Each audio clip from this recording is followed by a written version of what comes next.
Boo. Happy New Year! Frohes Neues! Gesegnetes neues Jahr. Dude, I have a few things to tell you guys. Dude is a strong opener as well. Hello! First and foremost, we are here. We are queer. We are ready to talk about some news. Personal news at the very top of that list. So, why not just get right into that, right? Hello. Also, totally not skipping over the screen where I just talked because I don't have a new background that isn't Christmassy yet. That is a vile rumor that people are spreading about me. I can't believe I can't believe people are accusing me of this, honestly. What? Me not having made a new background yet? That's crazy. No way! Frohes neues Jahr, Herr Zecke. Frohes neues Jahr, Herr Seppo. Crow, we live. Hello, привет. С Новым годом. Хорошо, я знаю это. Я понимаю это. It's one of the few things that I actually do know. Новый год. I mean, it's not that complicated, but you know, I don't know everything in Russian, but that one I do know. Hello, Nankrag, and hello, Isabel, and hello, Seppo, and hello. I'm glad that the ping worked, by the way. I set that up less than an hour before stream because I remembered to do it. Yippee! Hi Isabel, hi Zecke. Hi Isabel, hi Zecke. I'm playing GTA Online, let's go, and very nice. I just recently acquired a cocaine lab. Oh, congratulations. Next to your meth lab, congratulations. And counterfeit cash operation. Okay, nice. The yippee is continuing, let's go. Very nice. Enjoy your GTAing. I hope your operations run smoothly. Speaking of acquiring real estate, we're gonna speak about that too, because I would love to show you the apartments that I'm looking at, because I'm doing it. New Year's resolution? Already doing it. Guess what? Next week, Monday? First seeing of an apartment. How do you call that in English? I don't know. Besichtigung. I'm gonna look at an apartment on Monday. Already doing it. Already fucking doing it, dude.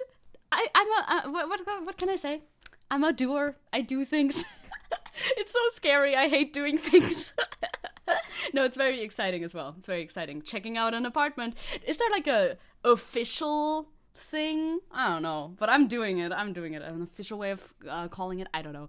Yippee is the new no mamas. I think they both exist. Yippee is just more like you can use it more often in many situations, I think. I made a new profile picture. This is new profile picture. Also schedule art. Very nice. Very pretty. Very cool. Officially checking out an apartment. You're so correct. I am starting my investment punk arc.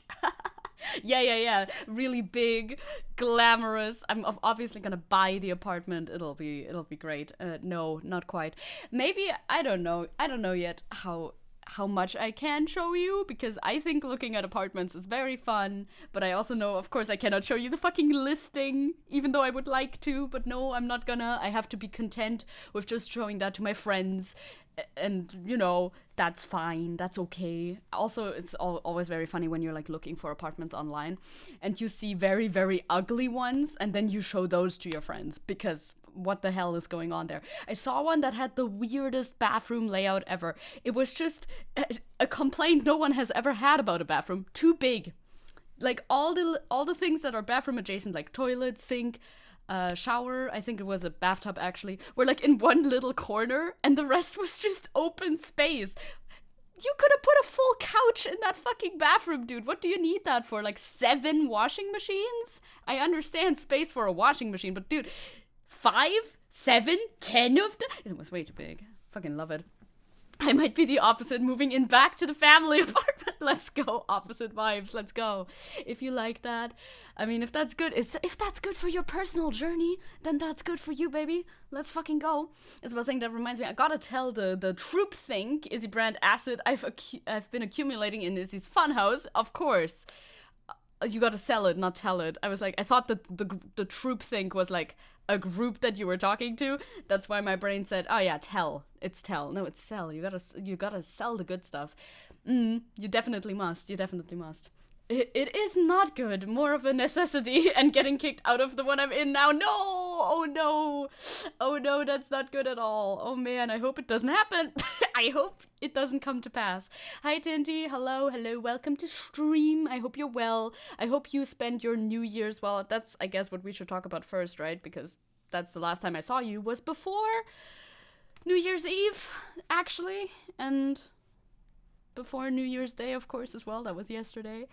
New Year's Eve around midnight was fucking horrible, of course. Tenji was barking the entire time, trying to fight the fireworks. Update, he didn't win. He didn't lose either. Like, he didn't even lose his voice. He usually does lose his voice if he barks so much in one evening, but he managed to somehow bark in a way that it didn't completely destroy his vocal cords, and I think that's an achievement, and we should all applaud the little boy for his achievement. In other news, he then promptly had diarrhea the next day, so we take the W's that we can get. It's been a lot of little walkies. Yeah, I hated the fireworks so much. Like, I know some people who like to look at them, which is very fair. Like, they're pretty to look at. Ooh, water no mames, thank you. There it is. No mames is also still here. No mames is still with us. Like, yeah, I guess they're pretty. I don't really care that much for fireworks even to look at, you know what I mean? Like, it's fine. It is pretty, sure, whatever. But I don't like, need it. Basically. Tenchi acquired Metal Growl. Oh, he did. Oh, that makes sense. I was so confused getting a notification. In my mind, it's still Monday. Yep, that's very fair, because yesterday was not a real day. Yesterday was not a real day at all. It was the 1st of 2024. Holy shit, we're in 2024. What the fuck is this bullshit? Hey. Off-brand Kim Dracula sounds solid. Meets Heisenberg, of course. The crossover, the mix. And Monday was nothing. We left it out. No Monday. Next Monday will also be no stream because I'm seeing an apartment. Yippee! I'm seeing an apartment. That sounds like I'm going on a fucking date with the apartment. I can tell you some things about the apartment. This one's the smallest one of the top 3. Which I actually like quite a lot. This one is one where I have questions about the heating, because in the listing I'm confused about the heating. It says something, I don't know what it means. I'll ask once I'm there. And it is the one in the nicest location. The other 2 locations are nice too, but this one is undoubtedly the nicest location. This one basically sells itself by the location because it's such a nice location within the city. So I'm like, would be cool. Although if the heating thing really sucks, then no. Or if it looks ugly. This one was also one that doesn't have that much pictures online. Not even a fucking layout for the apartment. So I'm like, okay, I don't really know what's going on here, but I'm ready to find out. The 3rd one on the list actually has the least pictures though, so. And they're all in Dachgeschoss. Very nice. January 1st is a weird day. I just existed. Yeah, I did my apartment hunting, and another thing that I did in a Discord call with Vita, Creepy, and Juno, and Calix for a while as well, was finding dogs in my neighborhood. See, I was on Google Maps in order to find outside views of the houses in which the apartments reside that did not provide outside views, because sometimes they just don't do that. This one, also one of them. There's like 3 pictures. Not that great, but you know, it is what it is. So I did that, but then I got sidetracked by tracking down dogs. Cute dogs in your neighborhood. Click here. Exactly those ones. Because it became a game then, at that point, to just walk through the entire city as much as possible, right, with Google Street View, and find dogs. Dog guesser. Yes. It was a great game. I almost said Great Dane, which is a dog breed, so that would have been quite funny.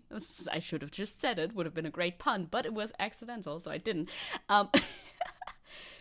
I found 23 dogs only, I think in like multiple hours. That doesn't sound like a high number, but it was a grind, okay? It was a grind. Tinty is saying, be careful about where the windows lead to. My old apartment had only south-facing windows and summer was unbearable. Yeah, I've lived in south-facing apartments before. It can be tough, this is true. But I also do like sunlight, you know? Like, I prefer south to north-facing, no? Because then you get direct sunlight sometimes. That's kind of nice. And I mean, you can buy blinds. It's alright, I think. Also, I know that I don't know for this one, actually. For this one, I don't know. For the others, I know where the Wait, I could figure it out though. I don't think it's south. I'm like thinking about it because I found it on Google Maps, right? And I'm pretty sure all the windows face in one direction, but I'm not 100% sure about that because, like I said, no layout. We don't know. I'll figure it out. Yeah, Crow's apartment has only south-facing windows as well. Yeah, it'd be like that sometimes. I feel like you can mitigate a lot with blinds. I do have blinds, but I don't know if I'm gonna take those with me. And also, there are only 2. I would need more than 2, probably. Although, do I need... Anyway, we're gonna talk about this a lot. You're gonna hear a lot about my apartments. Except for saying I found my apartment in the newspaper with just the price and 2 other informations about it. I'm very lucky I found it. Yeah, that's hidden. That's very hidden. I also wanted to talk about, before we get into the drawing viewers... point. The dogma male grind said, God, my fucking voice broke on that anyway. One of these is called Why Give Me a Number If You Don't Want Me to Call You? And then, never mind, yippee. This is because I called these 3 apartments earlier today, you know, because I'm trying to be productive and all of that. I called these 3 apartments as though they're people. Once again, I'm treating them as though they're people. No, it's actually two people that I had to call, whatever, because 2 of the apartments are owned by the same whatever. It's fine. So I called them. And the first one was like, hey, if you're looking to rent an apartment, don't call us. Do not call us. Send us an email. I'm like, fuck you. I wanted to get a leg up. I wanted to have an edge against all these other young people who are too afraid to call people, right? Because we know that that's the case. So I wanted to have an edge and be the one who calls, the one who knocks. But no, email is preferred. Fine, I wrote the email. Okay, gosh. And now guess I'm waiting to hear back from them. All right. Once again, the market here is not that competitive. It honestly isn't. Usually, every time we moved, my mom and I together, we saw an apartment. We said, oh, I would like the apartment. And then they were like, okay. And that's basically how it went. So we'll see how this one works. Oh no, don't go into the casino. You can't gamble, Isabel. You can't gamble, Isabel. No. Maybe they don't have to give their phone number out, I think. I don't know, though. I feel like they should have just answered my call, but it's fine. Okay, I wrote an email. It's okay. It's okay. Yeah, prediction will come soon. Don't worry. We'll get you on the Gamba on Twitch. No, you're ruined. 2024 ruined. Yeah, like Crow saying, oh, like that fucking psychiatrist that didn't answer my calls and expected me to text her on WhatsApp. Yeah, kinda like that.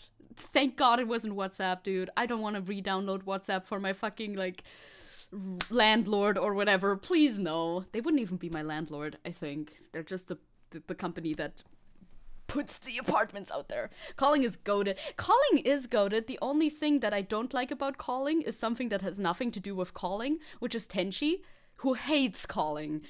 If anybody in the house even looks like they're about to begin a call, and he can usually tell while I'm streaming. If I did a call impression right now, I don't think he would be able to tell because I'm already talking, right? But he can usually tell when it's like, hello. And he comes running and he starts fighting. And I'm like, no, please don't start fighting. So if I'm moved out, I will like calling a lot more as well. Because then I don't have Tenchi in my vicinity all the time to be really angry as soon as I start a phone call. Auntie was saying, I follow my apothecary on Instagram. Modern world is weird. It sure is. Crow saying I'm basically reachable only by phone right now, so I miss many messages in Discord and the like. That's so valid. That is so valid. I turned on my alarm. Well, it's not an alarm. Like, I turned on sound. I turned my phone from mute to make sound, which I haven't done in years because I hate it when my phone makes sounds. I fucking despise it. But now I need to be reachable via phone because I gave the people in the email my phone number. Well, anyway, the first time that I called the person of the one apartment that I talked about already that I'm gonna look at on Monday, they also weren't there. They didn't answer the phone. I'm like, no, I was so sad. I was so sad. But then they called me back. Yippee! I'm like, hi. Yeah, apartment. Yes. Want to look at it. So, we'll see. I'm becoming a boomer. Let's go. Tenchi can visualize your callers as they are in the room. Yeah. Tenchi is attacking. Tenchi is picturing like a holographic image. and is attacking them, which is super helpful and great. Thank you, Tenji, for doing that. Yay. Crow was saying my phone has like 2 gigabytes of RAM, so I often just don't get the notifs for messages on Telegram, Discord, etc. Oh, I see. I don't actually know how that links together. Don't you want to like clear your whatever? Isn't there like a way to clear up some storage space? I know for Telegram you can, right? Isabel talking about the GTA. Me and most games, really nice and cool. Me and GTA, my name is not important. What is important is what I'm going to do. Oh, that's the hatred intro speech. I recently saw something about that video game again that I had completely forgotten about its existence. Then I was reminded by this video about bad video games. Oh, it's RAM, not storage. Well, yeah, true, it's RAM, not storage space, so you can't delete anything. I don't even know how much RAM my phone has. That's an information that I am not privy to. I just have phone. I know this, well, I could know this about my computer. I know it's important for computer. And I'm sure I knew it when I bought it, but, you know. Anyway. Personal news, the return of drawing viewers, that's tomorrow. Hype, big hype. Because we have a lot of new viewers, obviously, since I did drawing viewers, which was a very long time ago. Good question, actually, when that was, when the last time that I did that was. I don't know, but I could find out, perhaps, maybe. I think this will be very funny. I have ideas for most people. I have ideas of what I want to do. Gay, hi Neon One. That's a good way to come into the stream. I have ideas for a lot of people. Some of these might be a little slanderous. Maybe, perhaps. That could be true. I'm trying to scroll through and scroll back and see if I have more drawing viewers. Also, I think I like my art a lot more, so that's a good reason. That's a good reason to do it again. Yeah, maybe I'm looking at you, Seppo. Who knows? A Tenji picture for me to you. That can be arranged. This can be arranged for sure. I will stop my scroll momentarily. I wonder if I would even see it. Oh yeah, this one was after. Man, it was a long time ago. A really, really long time ago. Maybe this one was the last one, actually? 10 months ago? Is that possible? Maybe. I don't know. Anyway, Tenchi picture? Let's go. Just doing your duty. As chat union rep. I still, by the way, Crow, I still don't see the emotes any different. Like, I still see them the way they are looking in chat. But maybe other people are seeing them correctly. Who knows? Maybe someone. Perhaps someone. Let me get a Tenchi for you. Oh, I know which Tenchi. One of these for sure, but which one? Oh, these are great. These are great Tenchi pictures. I think this one is good because it speaks of something. It speaks of something. It's very hard to put a name on this emotion.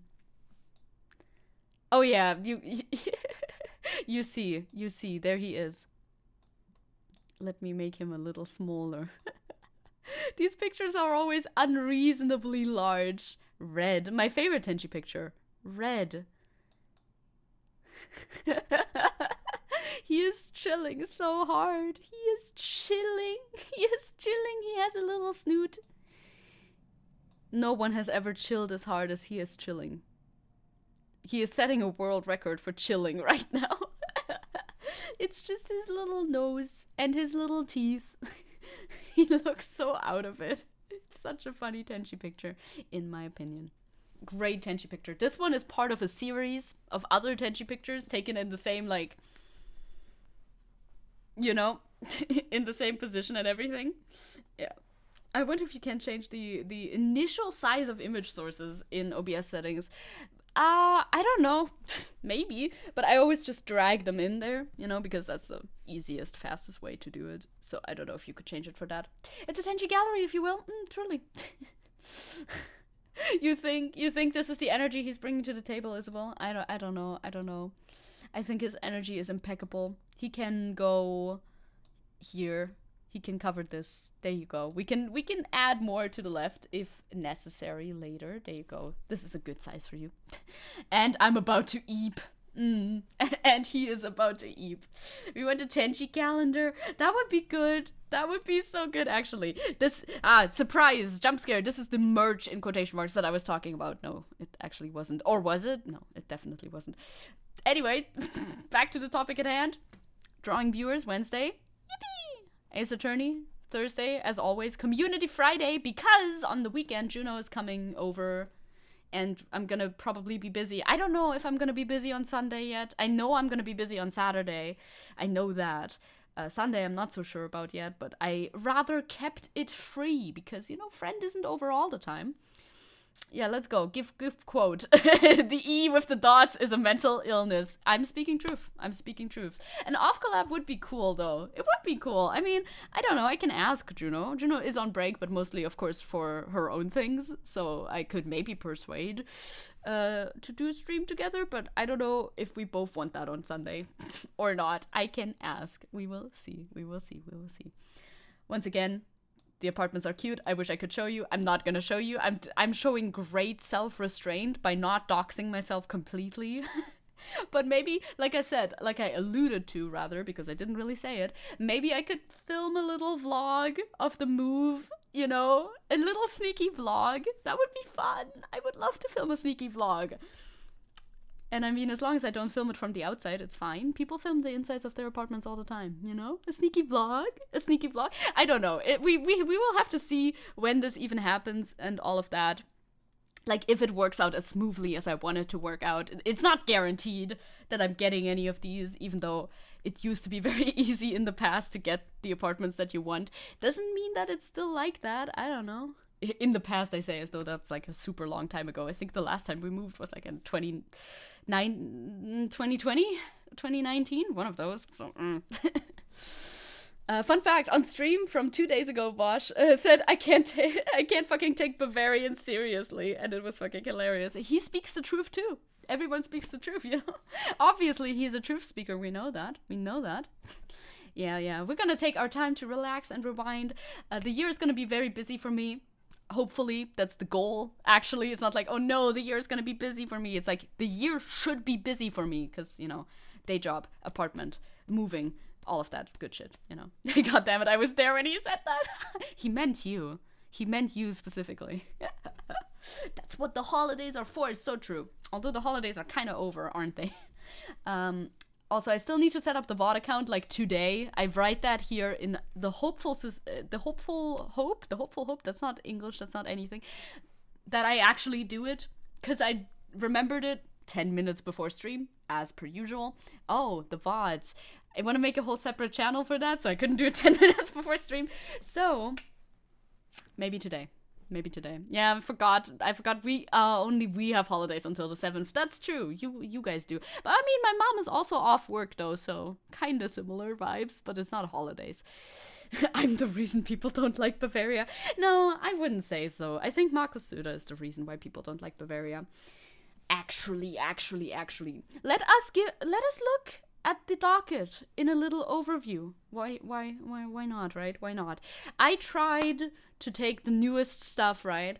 And not take too much. Just take exactly the right amount of things that we can actually cover. Maybe. Hopefully. VTuber news. I want to talk about Selen Tatsuki. You've probably heard about it. If you're at all interested in anything VTuber news, you have most certainly heard about it. I've also been sent this article from Angel Tale, of course. I'm pretty sure, at least. So all the better. This one I've brought to the table today. I'm sorry, AI news. It's not news. It really isn't news. It's just a thing that happened. But I guess aren't news always just a thing that happened? AI news that make me want to scream. You may have seen this if you're on Twitter. If you're lucky and not on Twitter, then, you may not have. But I will show it to you, so there's that. We have the Palestine segment, as always. This is split up into some positive, resistance news, rather, and some things that I've seen going on Twitter, of course. You were lucky until today, where your luck runs out. This was sent to me by August, who told us, I think, last stream already. I think it was last stream, that they were encouraged by Angel Tail to send some local news. So I'm going to cover some local news. They're gay news, which are some of my favorite news to cover, even though this one is not positive gay news, so a little bit less favorite, but nonetheless, we want to talk about that. We have our very own. I really think this time the schedule, the thing is reasonable. We might be able to do it today. I don't know. We have our very own avocado toast guy here in Germany. No way. I'm of course referring to the to the. I don't know his name. That's why he's avocado toast guy. To the guy who claimed if millennials were spending less money on avocado toast, they could also be rich and not suffering from the fucking collapse of capitalism or anything like that. So that's something. That's something. Let's go. The prediction's up. Let's go. Come to the Tomo Doggies. We have Tick Twink. It's like an anime character. Angel Tail. Code-pilled Crow. Cube-pilled Seppo. And the next Jeffrey Dahmer in the making. That's not a good self-advertisement for you, no? That's a little criminal, no? Maybe a lot criminal, even. Huge LGBTQ. Oh my god. Oh my god, I can't talk. Help me, Jesus Christ. LGBT news. LGBT news that I cannot even begin to unpack, but I do want to mention and maybe just forward you the link, because once again, something that Angel Tail linked I hadn't seen before at all, only hours before stream, and I was like, oh, what's going on? What is going on here? And good LGBT news. And I don't know if you've seen this comic before. Again, if you're on Twitter a lot, you have. I put this comic on the docket when it was going around like multiple weeks ago, I think. And if we have time, we can look at it, I guess, because I have thoughts. Man. Prediction believers. Let's go. Maybe, perhaps, maybe. Yeah, would be fine for me. Damn, I lost my LGBTQ. It happens, You want Euler to draw a group project, a portrait based on that. Man, Euler needs to open commissions, no? You're on Believer Team 2. I can see that. I see the little badges. Prediction 1 blue is believers. Ooh, but the doubters? But the doubters are still here. They're still around, I think. Anyway. Shall we begin? In order to make some movement for the believers. Absolutely.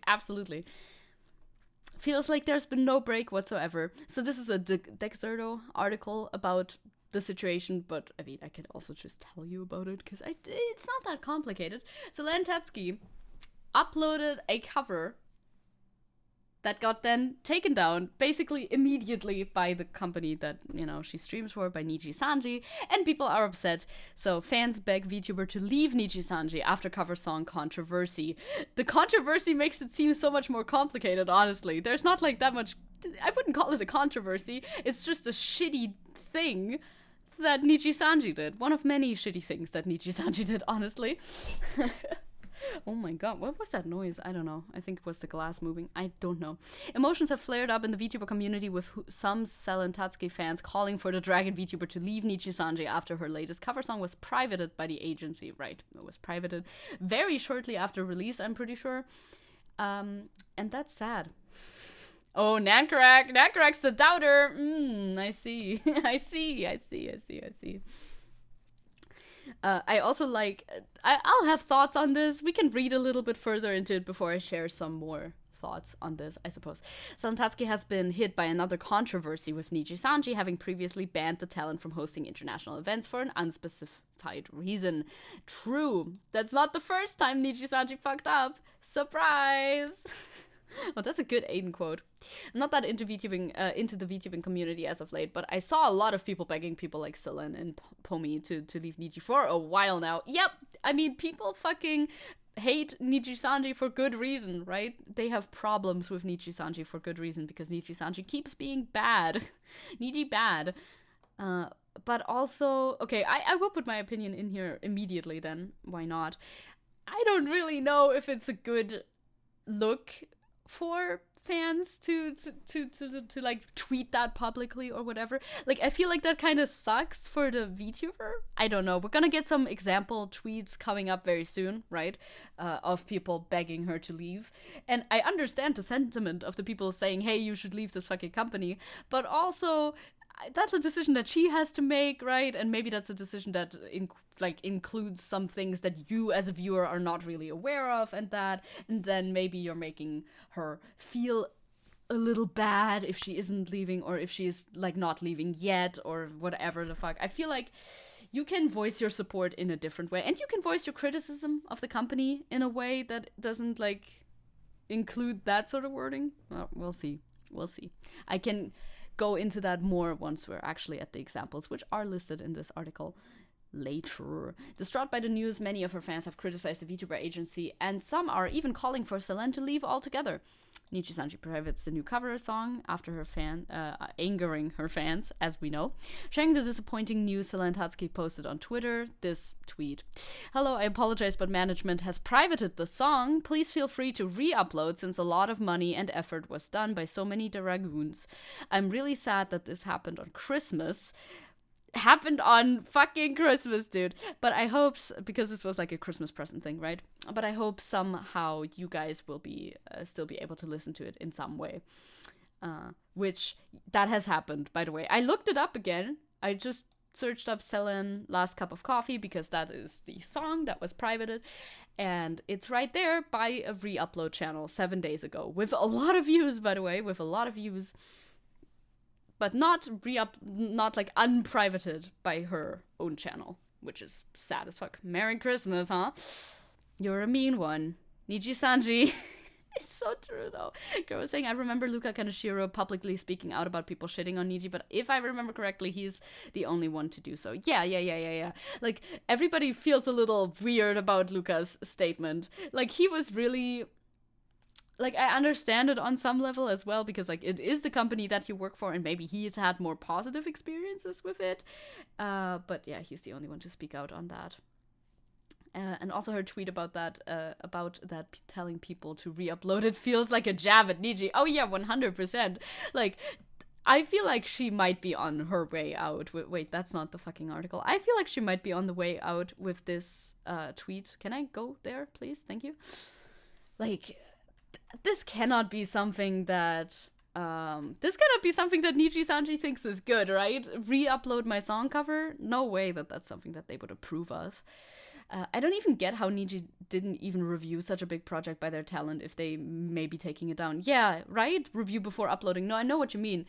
This is also something that Millie has said. I'm pretty sure that's not in the... That's not in the article, I'm pretty sure. She replied, wait, what happened? That's so weird. I think anyone who uploads covers have never encountered anything like this before. Did you receive a confirmation/okay sign to Mane-san before uploading this cover? And then goes on to say they won't really private something special like this as long as there was an okay. The song was really cute, though, too. I hope things can be figured out ASAP. They haven't been. The cover is still not up, as we see by the search on YouTube. And this is once again Millie having a lot of trust in the management. I do wonder what happened behind the scenes, right? I do wonder what happened behind the scenes here, because obviously they must have seen it before. This is how a fucking company like this works. Duh, she's gonna have showed them the song before, right? I mean, I would assume. They're the company, they have the right to private your hard work. Someone, probably, right? We can look at it. Don't they keep deleting Selene's projects? Yeah, the song, as well as her international tournaments, they were like cancelled, and then she wasn't allowed to make any anymore. Crow saying, I've seen a few theories about what happened, but they're on the level of conspiracy theories. Usually they are, because this was a song, let's go, shoutouts to Ronnie! Yeah, she was organizing something too, and they canceled that. Yeah, I think that was the international tournaments thing, unless there is a separate additional reason thing as well, because then, bro. Because this is a song by Lily Pichu, right? And Lily Pichu had openly shared the background music, what do you call it? The non-vocal track, the music Yeah, for people to make covers of it. And I'm pretty sure even explicitly gave permission to Selen to make this cover. So I don't know what the fucking issue is. Instrumental, thank you. I don't know what the fucking issue is. It's just right there. Instrumental again, but in all caps. Thank you. Might be a music copyright issue, maybe. See, that's the thing. That's the thing. See, I responded to this before I even read it. It probably isn't. I couldn't see how it would be. I saw them quite explicitly give permission, so I don't know. Let's look at it, because we can. Because I haven't actually seen it yet. And fuck Niji Sanji, we're gonna look at it anyway. Yeah, this is the re-uploader saying, please support Selen during these times. Yeah, please do. I've seen there's a lot of cute art in this cover. So let's enjoy Last Cup of Coffee by Selen. Like, look at that. That's so pretty. Someday we'll have our last conversation and drink our last cup of coffee. Someday we might be 80 and think about the different things we used to say. All the memories of you will just become a ghost of a smile caught in the wind. Oh, that's so fucking cute. It'll be the last day. This is such a well-made music video. Jesus fucking Christ. Yeah, with animations and everything. This is like not just like... This is so much work. Holy shit. And it was made by fans, right? I'm pretty sure that's what she said in the tweet. Which obviously angers fans even more. Also, the lyrics are super cute. Of course, they're by Lily Pichu, right? Very hitting in the feels, yes.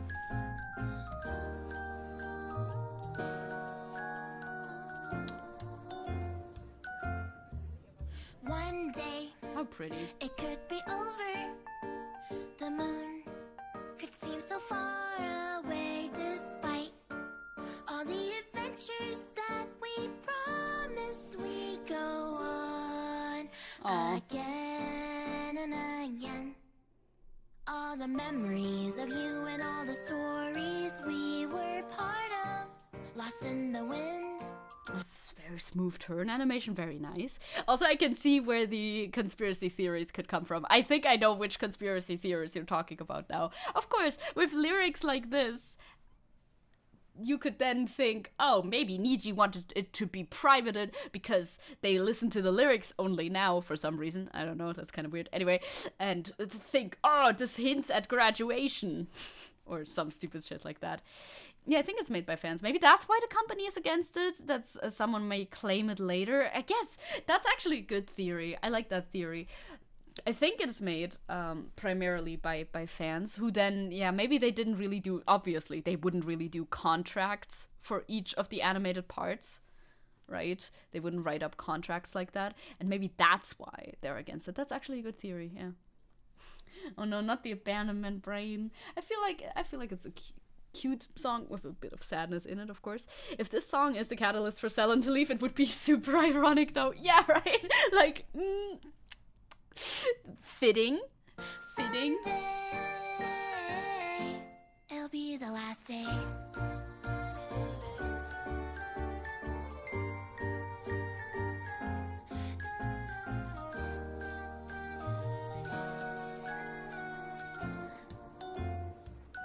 I won't forget how it feels to be loved, to be remembered by someone as special as you. You say that the theory that you know is about the appearance of former Niji EN members in the video for Fox Mom, specifically, yeah, Nina Kasaka. Yeah, you got it. See, you remember the name immediately.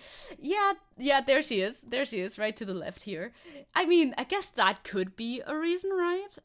I wonder if...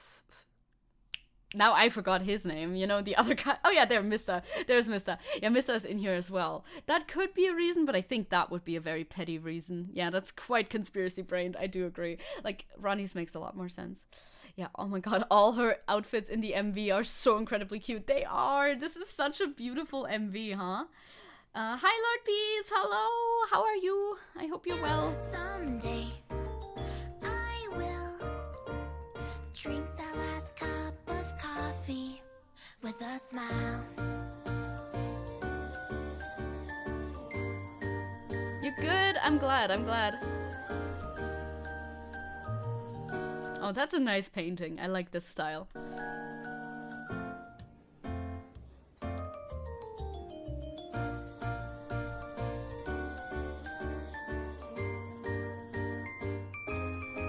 Oh, this one's also great. I mean, all of this art in here is fucking great, right? Crow saying, I feel like any theory people come up with would be too big, and in reality it's just some formality or something. Yeah, probably. People tend to see things where there are none. That is super true. Quotes, oh, this hints to Selen leaving the company before deleting the video, and with that, speeding up the graduation. Imagine if it was like that, though. Like, imagine that.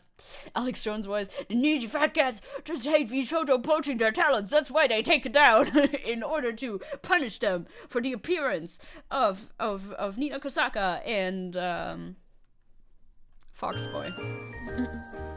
Was he a fox, actually? I mean, he's not a fox now. He's a dog, I think. I don't know.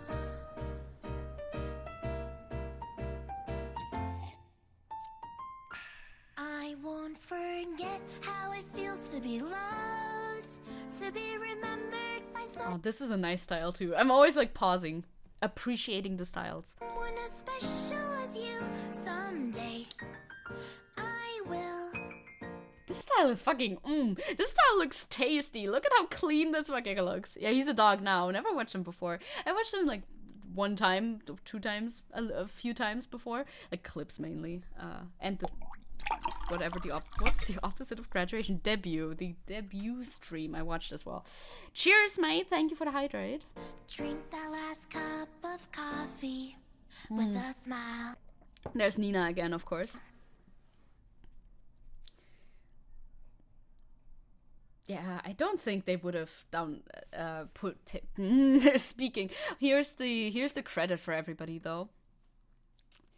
Yeah, but I guess this could result in legal issues if any of these people decided, hey, I actually want a share of the money from this, and I'm going to try to pursue that legally. And that's probably the reason why they took it down, which doesn't make it any better. I'm sure they probably knew about her plans. It would be weird if they didn't, right? If they didn't talk about it at all, the fact that she was going to use fanworks for this. And also, additionally, multiple things like this have happened to Selen during this time. Like, this is not the first time this has happened. Fucking shitty. Crow saying the most difficult to understand thing is why she was given the go-ahead. Yeah, exactly, to do this cover, but then changed their mind the last second or even after it's finished. Like, there must have been communication, because obviously all of that art must have taken such a long time to make. So it would be weird if she did it in secret. I really doubt that that's the case. So why did they change their mind about it? Did they only think about it at the last second? Like, oh wait, there could be trouble here. We forgot, sorry. Now I'm gonna take it down after you uploaded it. Obviously, that's a horrible look for the company. Continuing in our article, furious about the news, independent VTuber Flipsy replied, please, Selen, I'm begging you not to renew the contract. You deserve so much more than a company that's actively sabotages you every chance they get. The Dragoons will be here for you no matter what happens. This is a good sentiment, I think, because, I mean, yes, it's the sentiment that everybody shares. We will support you if you leave, you know, feel free to leave. Maybe you should leave. This company is shitty. But also, you know, you're bound by contracts and stuff. I don't know how easy it is for them to leave. And all that puts a bit of pressure on her as well. Like, if she wants to leave, I'm sure she will, right? They could just make them sign the rights to the pictures over. Yeah. They're doing that for their fan art competitions anyway, right? It shouldn't be too difficult. They could have just done that or helped Selen get that set up. No? And she's been in Niji for a while. She must know how it goes usually. 100%. Yeah, it might be good sentiment, but the vibes are off. It feels like they're denying her agency. Yeah, that's kind of the same. In my opinion, for me too. Like, they know better than her and what she should do. It's like, I'm begging you not to renew the contract. It's like, she will do what's best for her, I'm sure. Like, I'm certain that she knows that she has fans that would support her even if she leaves the company. and she can make that decision by herself. I think so as well. It's like the pressure from fans. The fans cannot really decide that. The only way that they can decide whether or not she like stays there is if they continue to watch her there or not. Tinty is saying, I can tolerate coups in South America, but I draw the line at my anime girl blorbos. That is so true. So true. This person, Coefficiency, a prevalent voice in the VTuber community. I don't think I know this voice, but okay. Tweeted out. I think, yeah, okay. It's all in the tweet. Tweeted out this, bro, this behavior is reminding me of the Smash community versus Nintendo relationship. Very toxic relationship. Coefficiency. You know Coefficiency? Do I know Coefficiency? Do I just not know the name? Sometimes that's the case. I'm not sure. Selen works her ass off for her community only to get C and D from her own management. Is that cease and desist? I'm sorry, but this is ridiculous. Absolutely. Like, you, once again, I think you can absolutely also criticize the company, and you should criticize the company for being a fuck ass, but don't deny Selen her agency. Yeah, these corpos will bleed these content creators dry and deny them any agency. It's a fucking bummer, no? Next predictions will be shoujo debut another VTuber in a couple of months. Would be good. I would like that for Selen. I would like that for Selen personally, if she wants to do that. He goes on to say, I love all the livers at EN. They are so motherfuckingly talented, but they only are getting nerfed and restricted by their own management and preventing them from spreading their wings and flourishing. This is just sad, man. It is sad. It is absolutely sad. Sadly, the prediction must be decided within 24 hours, so we cannot predict that on this scale. No. Another VTuber, Prisma, tweeting, at least I would assume they're a VTuber, maybe they're a fan. Niji treats Selen like absolute shit, which is so upsetting because you can tell how passionate she is and how hard she works. She deserves so much better. That too, you'd think the company would be investing more in their talents who are working hard, right? Like the idealized thought of, oh, if you work hard, you will be rewarded. Well, doesn't really pan out like that, not even in the fucking VTuber industry. Who's surprised? Sad little VTuber news segment is thus concluded because there's not much more to say. We'll have to wait and see if Selen decides to leave the company. Good on her if she does. 100% good on her if she does. If she wants to stay or if she feels like she needs to stay because of one reason or another, I hope it gets better. Are there like sports betting thingies for VTubers? I wouldn't be surprised at this point, but I haven't seen one yet. I feel like this all comes from the way companies from Japan see the entertainment industry.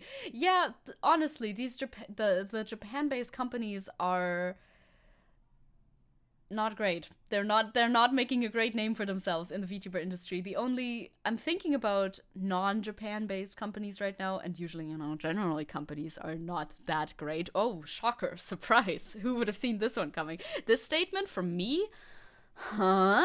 Anyway, but the Japanese ones really know how to do it extra bad. Shoujo was started in America, and the way they manage VTubers is day and night compared to Hololive and Nijisanji, 100%. There's other companies, of course, that are English-speaking mainly, but I don't know where they're based. I'm like thinking vaguely of other companies, but also I think they also are a bit ahead of Nijisanji. Now, of course, there's Hololive additionally, right? Hololive is another Japanese company that's not as bad as Nijisanji, but I think they're also restricting. We've heard some complaints after all. No, I forgot to bet on Sega failing to go for the news. Well, maybe that's lucky for you this time. Isabel saying, I always hated this industry more than you could imagine. Agencies overworking their people, pandering to creepy people, denying their artists the right to their art. True. Enabling a toxic environment, loud, brash, arrogant morons, and exploited ambitious creators. That's same thing. Like I say time and time again when we talk about the VTuber industry, it just reminds me of fucking those like things like machinima creator networks that were supposed to help creators on YouTube in fucking, I don't know, 2014 or whatever, and did the absolute opposite by just exploiting them a bunch and not really providing any help much whatsoever. It's the same shit again. It's the same shit as always. Nothing ever changes. But this time it's in an idle package, so people like it more. And then the idle EN management seems to also be better than Niji and Hollow. Yeah, that's one of the companies that I was thinking about, that I don't know that much about, but they seem to be doing fine, right? You know who helps me? Points at myself. Yep, handshake. I'm shaking your hand. Imagine your hand being shook. Isabel continues, it's a fucking nightmare. Welcome to capitalism, where your worth as a person is the worth that you bring. Machinima, define media. Yep, that's them. Yeah, it's a fucking shit show. I never quite understood what the VTuber agencies even do. Like, give you a model and organize events. Yeah. Also, Ronnie does help all of us. That is true. That is actually true. Ronnie is very helpful, which we appreciate greatly. I mean, I think they do offer quite a bit, right? Like, a VTuber agency gives you a platform. In this setup, they provide you with the platform as well, but they require you to have a certain amount of experience and a certain amount of platform before you even join. So it's not like you can just be nobody and then join. So there's that, I suppose. They provide the huge audience. They provide, of course, the model and such. Events, yes. Merch, yes. That sort of thing. Agencies count the money, that too. Yeah, that as well. But you are still the person who's doing the streams. You are still the person who needs to entertain the audience that you have been provided and make sure they don't leave, right? That is still on you. Just because you have been offered, hey, look, because you are debuting under the name Hololive or whatever the fuck, you will have a lot of eyes on you. But if you suck, then... And if you don't put in the work, then they're still not gonna watch, right? Yeah, platform is basically the ability to skip the first few years of making content. Yeah, the ability to skip the start and the RNG. That's true. Otherwise, it doesn't give you much, I feel. And it can also make things worse. Yeah. Did I hear about the Project F situation? I don't think so. I don't think I heard about that. It doesn't ring a bell right now, no. Idle EN managers also seem to help organize individual streams, as far as I know. That's nice. That's a nice thing that they offer their talents. Ronnie saying, I'm a VTuber agency. Ronnie tubers. I can also do models, just they have to be simple and 3D. you provide everything. I mean, the agencies themselves, sometimes they have in-house artists, right? Sometimes they do. Project Feel Good in the new year. Yippee! Yeah, we've talked about this before too, I think. The fact that they're able to skip the first few years of having like a smaller community in order to create content can be quite detrimental to mental health and all of that as well. So is it even that much of a plus? I'm waiting, but I'm also reading Isabel's comment first. Once they corporatized internet media, it took a dark turn, a disease that pretends to be and I mean the internet is taking a dark turn anyway, right? To be an input for artists to expand their empire, when in actuality it's a cold, cruel market where they suck you dry, the creative juices, and then shit you out when you can't be used anymore. It's our capitalist reality. Saying that doesn't even really let you skip them because of having experience in the field is a requirement. True, yeah. You have to have done those on your own. That's true. I guess, yeah, it's not a skip after all. Which I guess has its positive aspects, of course. But some people also... it depends on the agency, I suppose. Some agencies hire people with a little bit less experience as well, if they are able, like in this field specifically, if they are able to provide other things, yeah. So temporary boost to viewership, or temporary semi-permanent boost to viewership, 100%, yeah. Like, I think part of it is going to be permanent, basically no matter what you do, honestly, like depending on who you debut with. If you debut with fucking Hololive, people are gonna watch. It doesn't even matter that much, right? I think. But they also select their talents very thoroughly, right? In Hololive, they wouldn't select somebody who isn't good. who isn't good at what they do. Where they take people without much experience into, I think Hollow and Niji have their kind of scholarship programs where they take people with not that much experience into their companies. Yeah, right. They have these. I remember about the Niji one. I recall that, but I don't recall the Hololive has a thing like that. Maybe I don't remember. Isabel saying, "Don't let my speech doom you, and let it fuel your desire for change. We can pave the way to a better world." I sure hope so. Yes. Lord Peace is saying, "All members of Project F left because of what happened behind the doors. Some members got it worse than others." That happens a lot, though, doesn't it? Oh, is that the one with where one of the talents basically became the manager because they didn't really have a manager? Well, somebody who was supposed to be a talent, but then never really became a talent because they were just a manager.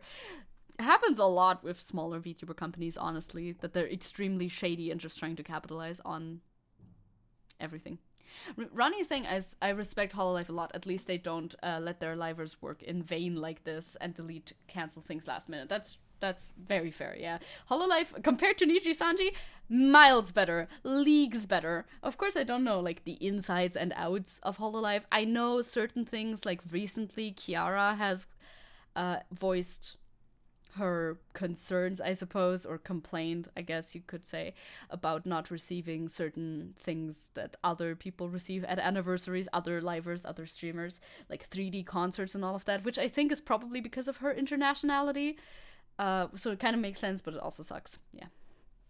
That one. Where one VTuber quit, the company said that they broke the contract and will get sued, and the VTuber responding that the company has been ignoring calls from the VTuber's lawyer. Yeah, I mean, that happens all the time. At this point, when I hear that, I feel like, oh yeah, that could be a couple of them, right? That could be a few of them, a handful. Man. Yeah, they look a lot better than Niji, for instance. There's like less egregious complaints, and usually also with like people quitting and or being fired, etc. from Hololive, usually what it seems like, on the outside of course, the company tries to make it as amicable as possible and tries to do like the best for the liver that they can from what we see outside. Of course, we're always outside. Keep talking, non-believers. Distracted. I love being distracted. However, you're right, we must move on. No, this was the natural conclusion anyway. Oh, you're a believer, right? Yeah, you can't be talking like this. You can't be fucking chit-chatting with me. You're a believer. We gotta get through this. I want to talk about AI that makes me want to scream. If you're on Twitter, I'm sure you've seen this. There was a thread going around. I'm going to preface this a little bit before we get into it. There was a thread going around on Twitter asking people to name an artwork that has emotionally impacted them. And the artwork that the thread gave as like the starting point was a very famous artwork by Keith Haring. I think it's literally called Unfinished Painting. And an AI bro decided to respond in the least tactful way possible. Surprise. Surprise. Like, look at this. This is fucking horrifying. So Brooke posted, "Yo, what is the painting or other work of visual art that never fails to destroy you every time you see it? Because, boy, I'll start." And I agree with that. This is the original painting. This is what it looks like. Very loud groaning can be heard all the way from Russia. You can hear it in the distance if you're quiet for a second. There it is. I agree. This painting was made by a queer artist, Keith Haring, who had AIDS and knew that he was going to be passing away soon. I'm pretty sure this was during the height of the AIDS epidemic in the United States. So he is the guy with the patterns, right? You've seen these patterns before. I think there's a lot of merch of that. So he started this painting, and obviously this wasn't like he fucking keeled over while painting it. I am 100% certain, I know for a fact that is not what happened. This one is left unfinished on purpose to symbolize the young lives being snuffed out too early by AIDS, and how that would have been preventable. May I share a video on Keith? Yes, absolutely. You're making great strides for the doubters, but also yes, absolutely. I would love to see that. And some fucking genius decided to respond to it with this. "The story behind this painting is so sad. Now using AI, we can complete what he couldn't finish." Wow. The fucking audacity of it, it enrages me so much. It enrages me so much. It's like against the entire point of the whole thing. I would like to... Oh, it's 13 minutes. That's okay. That's an okay watch. I would like to watch this later, please. Thank you. After we covered it. Now we can kill all the people with AIDS. Exactly, because we don't even need them anymore. Because we just have AI to finish it for us. Oh, this painting was making a statement? The point was that it was unfinished? No, don't worry. Let me clean this up for you. I can help. Completely destroying anything that like was attached to meaning to this painting in the first place. Also, I bet if he had finished it, it would have looked a lot nicer than what this is. But that is besides the point. It's like it's below 5th grade level understanding of art, I think, honestly. I saw that proposed on Reddit. Yeah, I thought they were making fun of AI bros. Bro, I hope so. I hope so. I don't think anybody took it like that. If true, huge if true. Huge if true. I fucking hope so, dude. But I believe it. I believe it if this was an honest AI bro take. I don't want to free scroll anybody's Twitter though. I would like to look it up. Well, they're all calling it bait, but everybody calls everything bait on the internet, so I don't know if it's real or not. But anyway, you can show that painting to a toddler and they'll understand the point of the original. I honestly think so.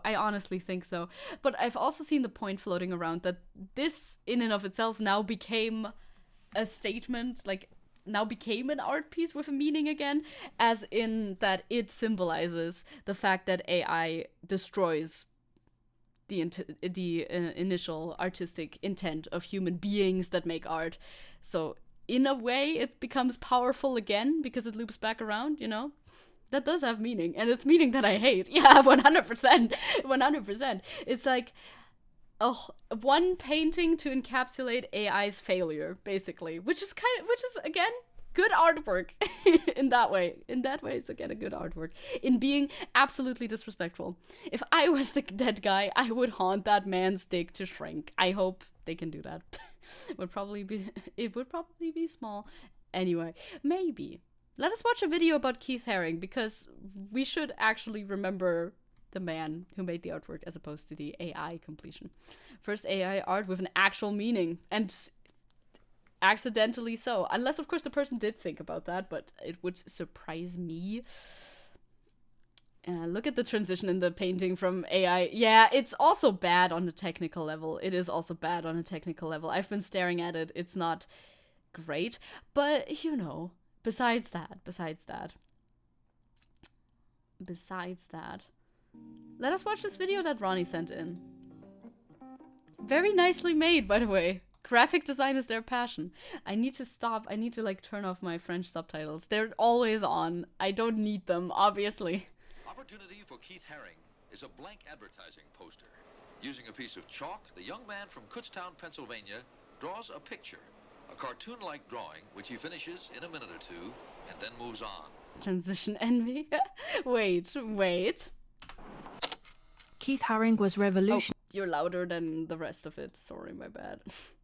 I think I've stabbed a guy there. During his artistic highs in the 1980s.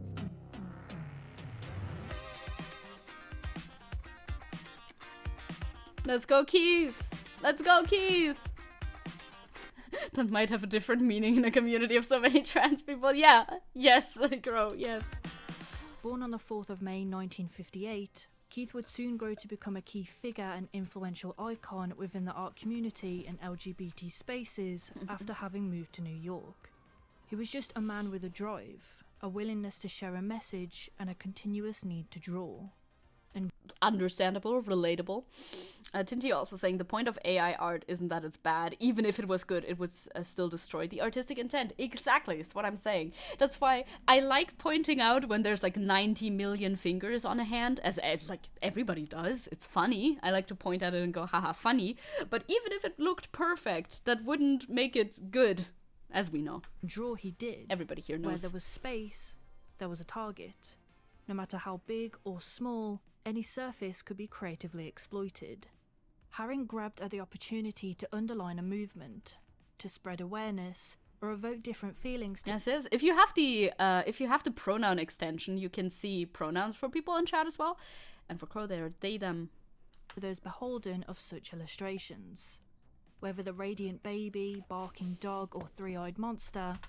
He drew Tenchi! No way! No way! You did a drawing of Tenchi. That's so nice of you. Thank you. Slay.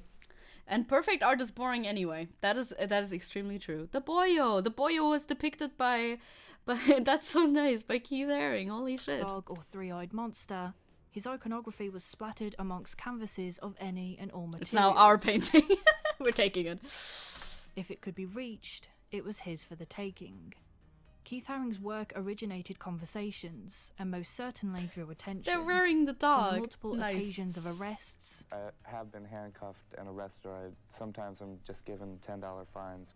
To murals or galleries that gathered audiences in the thousands. His growing stardom bred interest.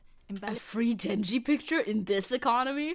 Embellishing the stark subways of New York to walls in Tokyo or water windows in Australia. His live paintings were performances to many internationally, and it all stems from the prose of his work. Words like compassion, love, equality, and all synonyms of such are the heart of his artistic defacement. Nice. Yes, let's go. Let's take from Ronnie. That sounds like we're stealing. With universally recognized symbols lacking commands. in detailing, his works are not restricted nor prohibited. You can't use extensions because you're on mobile. That's true. Yeah, I guess. I would assume his that they wouldn't drawings do that. can be anybody. They embody humankind. No matter race, gender, sexuality, size, age, or sex, the ideals of love are the same. And I don't want to really disclaim anyone's idea of what it is or what it's not, because it's not really about it being right or wrong. You know, it's like anybody's idea is the right idea. Very true, very true. Also, I find it super fascinating how he can replicate the shapes like so similarly all the time. I feel like I would struggle with that. The babies that he makes, they're always the same baby. As he stated, the point of making art is to communicate and contribute to culture. Good point, by the way. Speaking of AI, the point of making art is to communicate and to contribute to culture. Do you think something that is purely based off of stealing others' works is able to do that? I have a feeling like that might not be so. I feel like that might not be the taste. Yeah, it's a nice style. Style. A notion proven by the social issues he literally drew attention to. Joining the Free South Africa movement, Haring was a source of support towards the anti-apartheid movement, capturing the oppressive nature of racial segregation and discrimination towards black South African residents. His activism was indispensable, publishing artworks for numerous cities across the globe, often for these are great like designs, right? This is very much design art, which I find very cool. Very far from what I do myself. My stuff is not not at all like this, but I like it nonetheless. Charities, hospitals, children's daycare centres and orphanages. Same as well as quote-unquote polarising imagery that proposed a reinforcement on change towards subjects that were personal to his life. Having been impacted by the crack epidemic that ravaged New York City, his close assistant Benny sadly dying during the outbreak, Haring brought awareness to the cause through a mural on a handball court wall, visible from the Harlem River Drive. Painting the words big and bold, the exclamation "crack is whack" was executed illegally. Crack is whack, damn. Listen to him. We don't do crack. We don't do that. Your crack is whack. And authorities sought his arrest for this mural, a piece of art necessary it's so cute though, showing supportive recognition towards the simmering socio-political environment. An environment which also gained notoriety associated with AIDS in the 80s. New York in particular was vulgar, stigmatizing and ill-educated towards AIDS, deeming it the gay plague of which Haring, a gay man himself, was condemned for. Jesus Christ, times were fucking different, dude. Of fucking course, right? Haring reacted to the... Isabel saying AI will never replicate the message the human art has. Yeah, it can't. It cannot. Because it doesn't actually have an author like that. We can express so many emotions. AI can only shit out abominations. Tech bros focus on efficiency over creativity. That's very much the thing. We can do it so fast and so good. Well, that's not the point. Thank you very much. That's not the point of art. That hasn't been the point of art since the fucking like photography was invented. Bro, you're so late to this train, dude. Crow saying, and when people like Banksy get worldwide recognition, AI art is soulless, put bluntly, very much. Controversy, Very much so. not with rightful anger nor pointed fingers, but by doing what he did best, drawing. He illustrated designs that highlighted the consequences of ignorance, produced awareness posters signifying the importance of safe sex, directing the distributed fear-mongering towards an attempt of enlightening those uneducated on the topic, and to substantiate the lies. He was not only putting out abstract thoughts, but trying to guide people to see particular things. Yeah, I mean, people would have been way better off if they had more education at the time, because it is preventable, as we know now. Like, you can live with AIDS nowadays because, of course, the research has gone farther, and you have ways of preventing it. It's way more widespread, the idea, the notion of safe sex. We all know what that is. I feel like every child knows what the fuck that is at this point.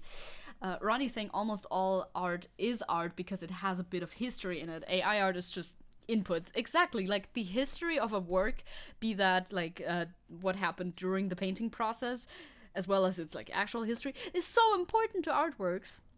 So AI art completely takes that away.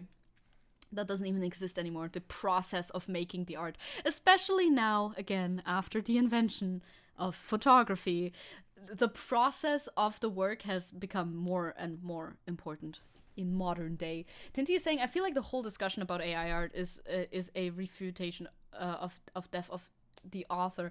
Right. Like, no, they do not care about the author at all in that case. The author might as well not even exist.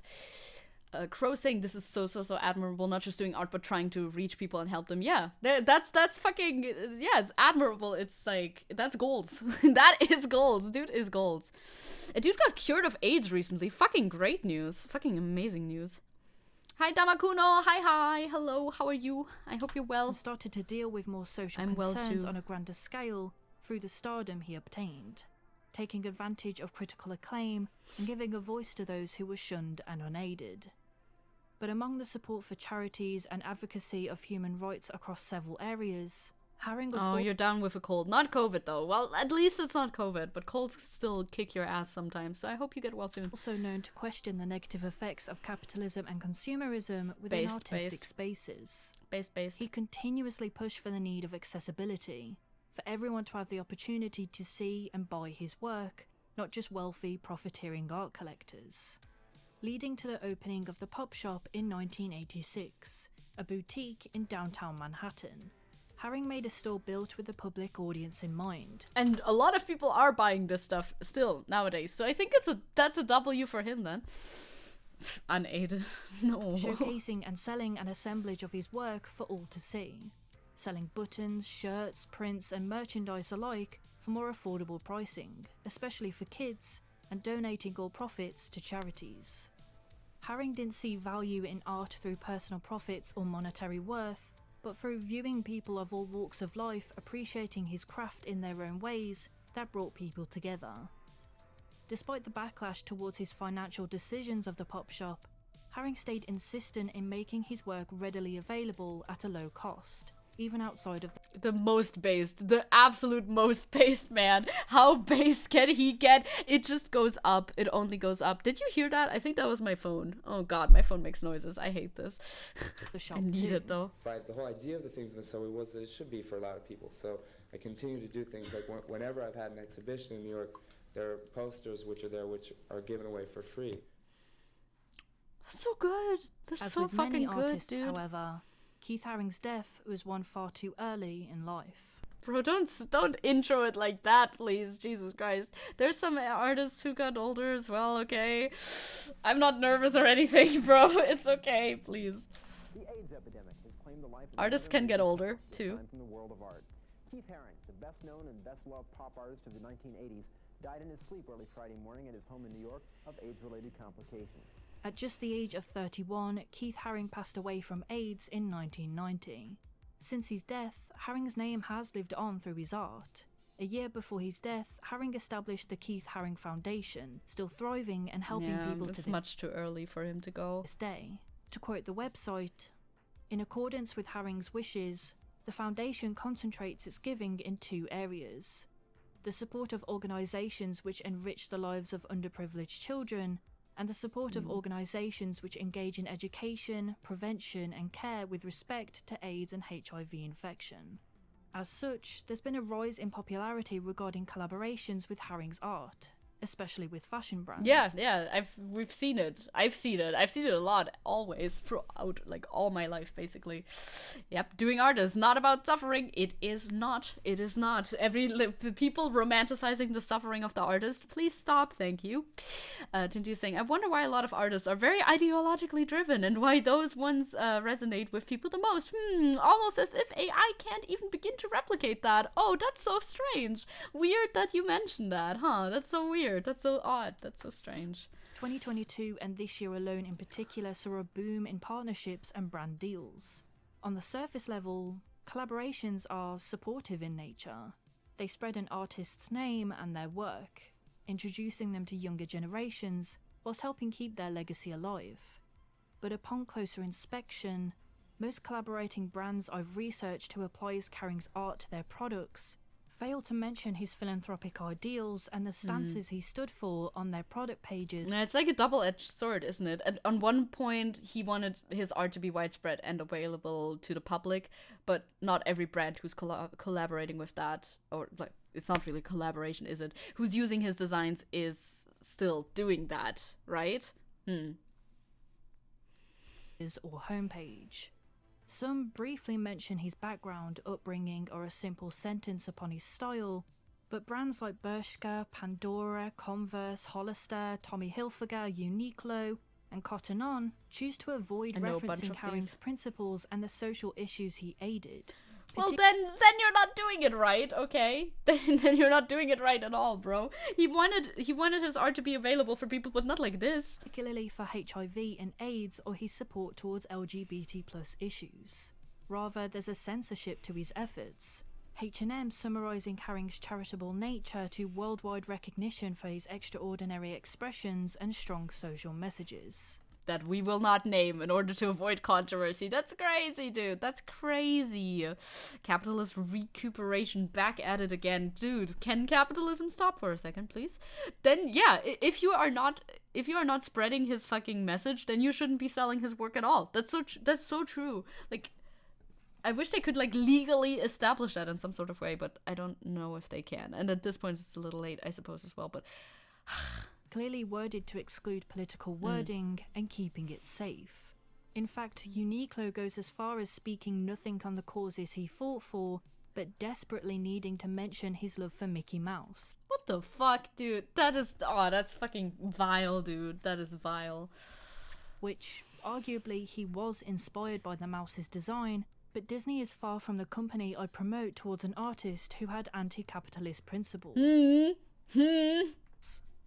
Considering the issues Keith raised awareness of are still widespread concerns globally today, the decision to ignore and erase a fundamental importance on Haring's legacy leaves much to be desired, and reveals the true capitalist nature businesses view an artist's worth. Instead of using the opportunity to raise awareness like Haring once did, these collaborations feel materialistic and acquisitive. But fittingly enough, the collaboration with Tenga, a Japanese sex toy company targeted towards men, is the most open about Haring's activism. Let's go, Tenga! Tenga W, let's fucking go! Who would have thought? Of AIDS, including a more detailed description on the product. That's a question that I was asking myself too now, actually. Like Seppo said. I would love to get, like, those hoodies are very nice designs. If there was one that was actually, like, spreading the message in a way that it's supposed to be spread, then I would like to... maybe buy something there, but I don't know. Products page. Well, Tenga. you can buy Tenga, I suppose. I guess you can buy Tenga. Given Haring's openness regarding his own sexuality and his promotion towards safe sex during the AIDS crisis, It's perhaps the most suitable collaboration that speaks true to Haring's lifestyle.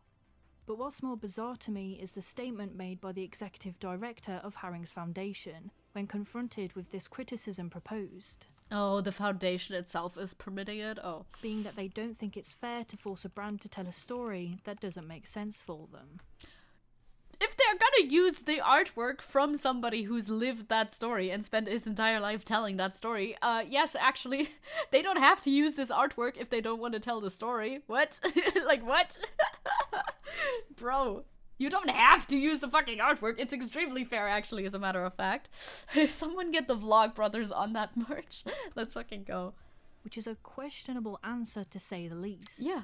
The issues surrounding AIDS, racism and drugs, etc. should not be seen as controversial enough for companies to dismiss Haring's legacy of activism. Sure, his more phallic art probably isn't suitable for a family-friendly store, You could put that on a shirt, no one would even notice. but a more detailed highlight of his activism on sites would go a long way when profiting off his more tame artwork. To sell his art on products, especially at extortionate prices that go against the very being of Haring's desires, and not even mentioning a reference upon his ideologies, is where artists become another cog in the wheel of capitalist consumerism. And so, as you can see, unfortunately, Keith's work is used to this. Yeah, it's actually very true. Like, the AI painting, whatever, image, finishing the painting for him, it's just a thing that's been happening for a long time. That's even sadder at this point. Crow saying capitalists don't have to include anti-capitalist art in their products, then they shouldn't take anything from them. Yep, that's exactly the point I'm making, right? Neil is saying, at first I was kind of proud of a thought that AI art as a process is something like some slightly advanced Googling. Then I realized that it is more like restricted, self-contained search. If you search for no AI images, you can continue your research, always go deeper, learn about an author, artist, photographer, historical and environmental context. True. When with AI pics, everything both starts and ends there. Yes, because they don't credit anything that they use. Recently, I don't have this on the docket, but I remember recently Midjourney, I'm pretty sure the person who makes Midjourney, it's crazy to me that's just a guy, one of the guys from Midjourney, I don't really know their operation, published to his Discord or something, it leaked anyway, a list of artists that they're stealing from, with names and everything. But somehow they say that, oh, crediting these artists in our AI pictures would be way too difficult. We couldn't possibly do that. There's no way we can keep track of that. But we do have this document where all these names are listed alphabetically. That doesn't have anything to do with anything, though. Stop looking at it, please. Yeah, yes, mamas. Yes, mamas. Like, actually, though.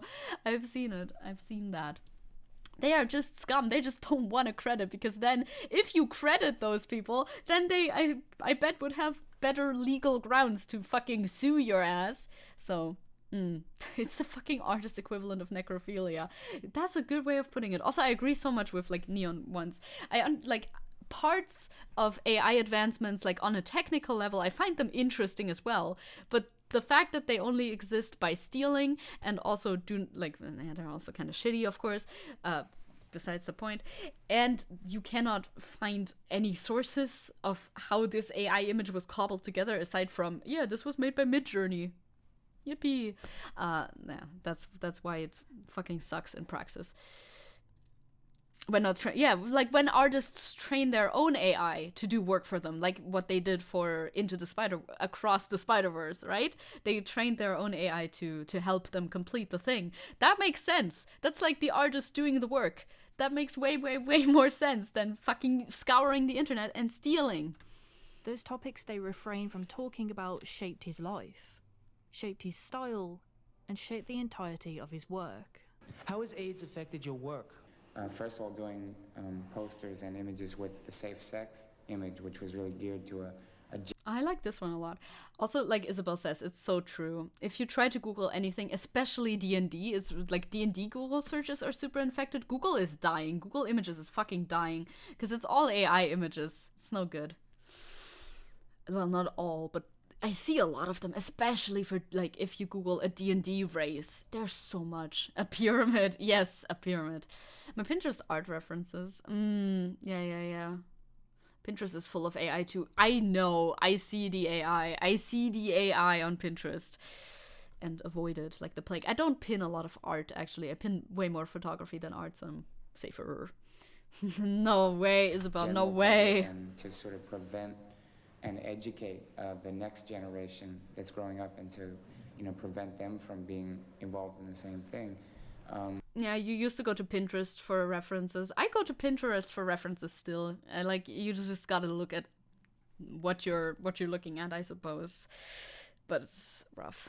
It is rough. Google is just not good for searching anymore, which is also very rough when you're super accustomed to using Google, which most people are.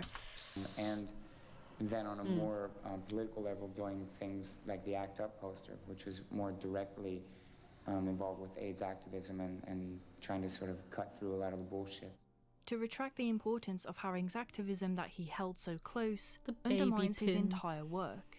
Instead, to those uneducated, his work may merely be funky, squiggly lines. or a Yeah, brand like to wear. 100%. Because, like I said, I've always seen his work on t-shirts and, I don't know, shoes, whatever, bags, sometimes posters, I guess. I did not think super highly of him when I was, like, I don't know, 17?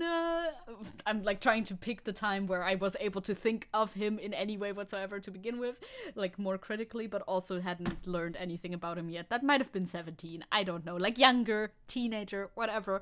I knew of him as the guy who made the little shapes, the little guy shapes, and I was not very impressed. Because I didn't know shit about him, because I only see him on t-shirts. And not ever with, like, the actual messages on it. His name is Keith Haring. Wait. Keith Haring. That's his name. Keith Haring. There you go. That's how you spell it. Hi, Sunset Eclipse. Hello. Hello. I had to make an account on there to filter out AI. It's really bad. Not on the Rule 34. No way. No way. Titi is saying the problem with the Spider-Man AI is that if the artists don't retain the rights to the AI, the production company will replace them with it. That's a big problem with AI too, always, is the fucking companies that are willing to profit off of the AIs. I bet they won't. I don't think they should do that because I think the public backlash will be fucking detrimental. So I hope that doesn't happen. Voice actors as well. I mean, same thing. Anywhere. That's the problem. AI would be so much better of a tool. Same with, like, robots and whatever we're building. It would be a much better tool if we didn't live in capitalist hell. Because then AI, robots, etc., robots with AI, whatever, could do jobs that are undesirable and, you know, like, fill corners and not take away money from people who needed to survive, because that is what is happening right now, which is absolutely ridiculous to imagine. Like, you could utilize AI way better in a society that wasn't capitalism. It's so fucking, it's mind-numbing, the fact that you would, like, make people starve by hiring a fucking robot. That shouldn't be the life that we live. If you have somebody to do the job, then you generate money easier. You should be giving that money away to the people. Jesus Christ. Yeah, as a farmer engineer, this is very sad. I understand that feeling. Yes. Yes. Follow the sunset. Follow the sunset. Chase the sunset. You could make that a slogan. You know, like, chasing the sunset or something stupid like that. Mm-hmm. Where because it's now fashionable or trendy. His work may not have strong meaning to those who don't research his life. Yeah, that's basically what I felt. Oh, you work indirectly in advertising, so you know. You now work indirectly in advertising. How do you work indirectly in advertising? What do you do? I'm curious. Because businesses see no issue in scrapping the context of his involvements in social movements. The life of an artist will shape what they do. And in the case of Keith Haring, a man seen designing You're a data engineer now. Okay, interesting. Over, painting for the world and hoping for the better, he deserves more in death. As is the case with many artists, companies view Haring's worth by the profits he gives them. Fucking companies, am I right? When really... TLDR of the stream. In case you didn't catch the last hour and a half, fucking companies, am I right? Worth should be depicted in the belonging he gave to those who lacked it, in the spirit he gave to those suffering, or for the carefree... No way, the worm. ...manner he approached art. No way. An artist may pass away and their art may wither, but the messages they presented will carry on for as long as it's cherished by those it affected. Yep. And that is a real value There it that is. can't be sold. I mean, I make lots of things that are on permanent or semi-permanent materials, usually paper or metal and plastic, wood, vinyl. But I like the idea of things lasting longer than you last. I like the idea of things lasting longer than you last as well. Very much so, actually. Hey guys, thanks for watching to the end of the video. As Hello. always, I want to give a massive shout out to you guys. Thank you for making this All sorts video. of people. Shout outs to you. Lines in Motion. Okay, that took me a while to get that out. Yeah, this was a video by Lines in Motion. Keith Haring, When capitalist consumerism fails an artist. That's the video. That's a very good video. Thank you for the suggestion. I enjoyed that watch tremendously. Thank you very much.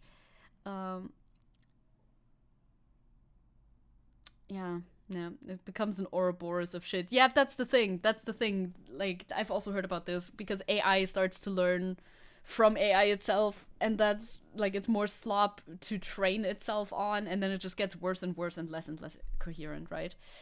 Yeah, people are also trying to poison AI models, right? Yet with certain filters that you can put over your pictures that make them unusable for AI training, and text-wise, I don't know. But the pictures one, that's the only one that I'm aware of.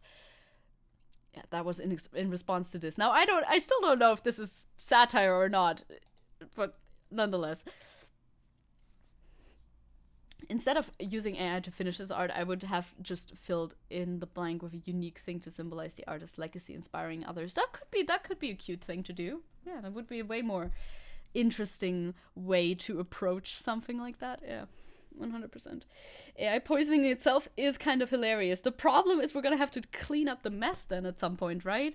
Like, fucking stuffing the internet with more garbage than is already on there is not a good thing either. We're already struggling for space, so how's that gonna work out? I don't know. Obsolete these nuts, tin man.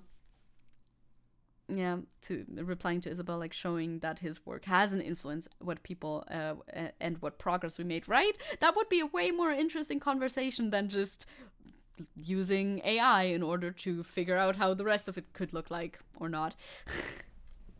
Have to abolish capital. Yeah, we gotta abolish capitalism. I guess that's the only thing we can do. Let's do that quickly. Okay, before we move on, we really should abolish capitalism, because then most of the problems that we're talking about here would just be solved, and that would be great, I think.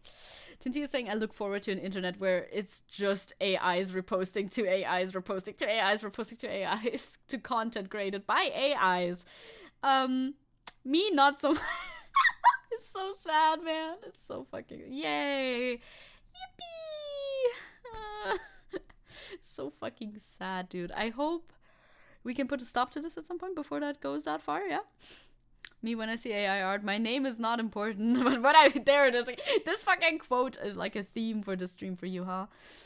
The internet is already kind of like that, to be honest. It sure feels like that at certain points. I feel like I have curated my experience enough in order not to be faced by that so often. Also, I don't Google that many things, so I'm a little safe. And when I do Google, I go and put Reddit at the end of my Google search, so I am Googling safely.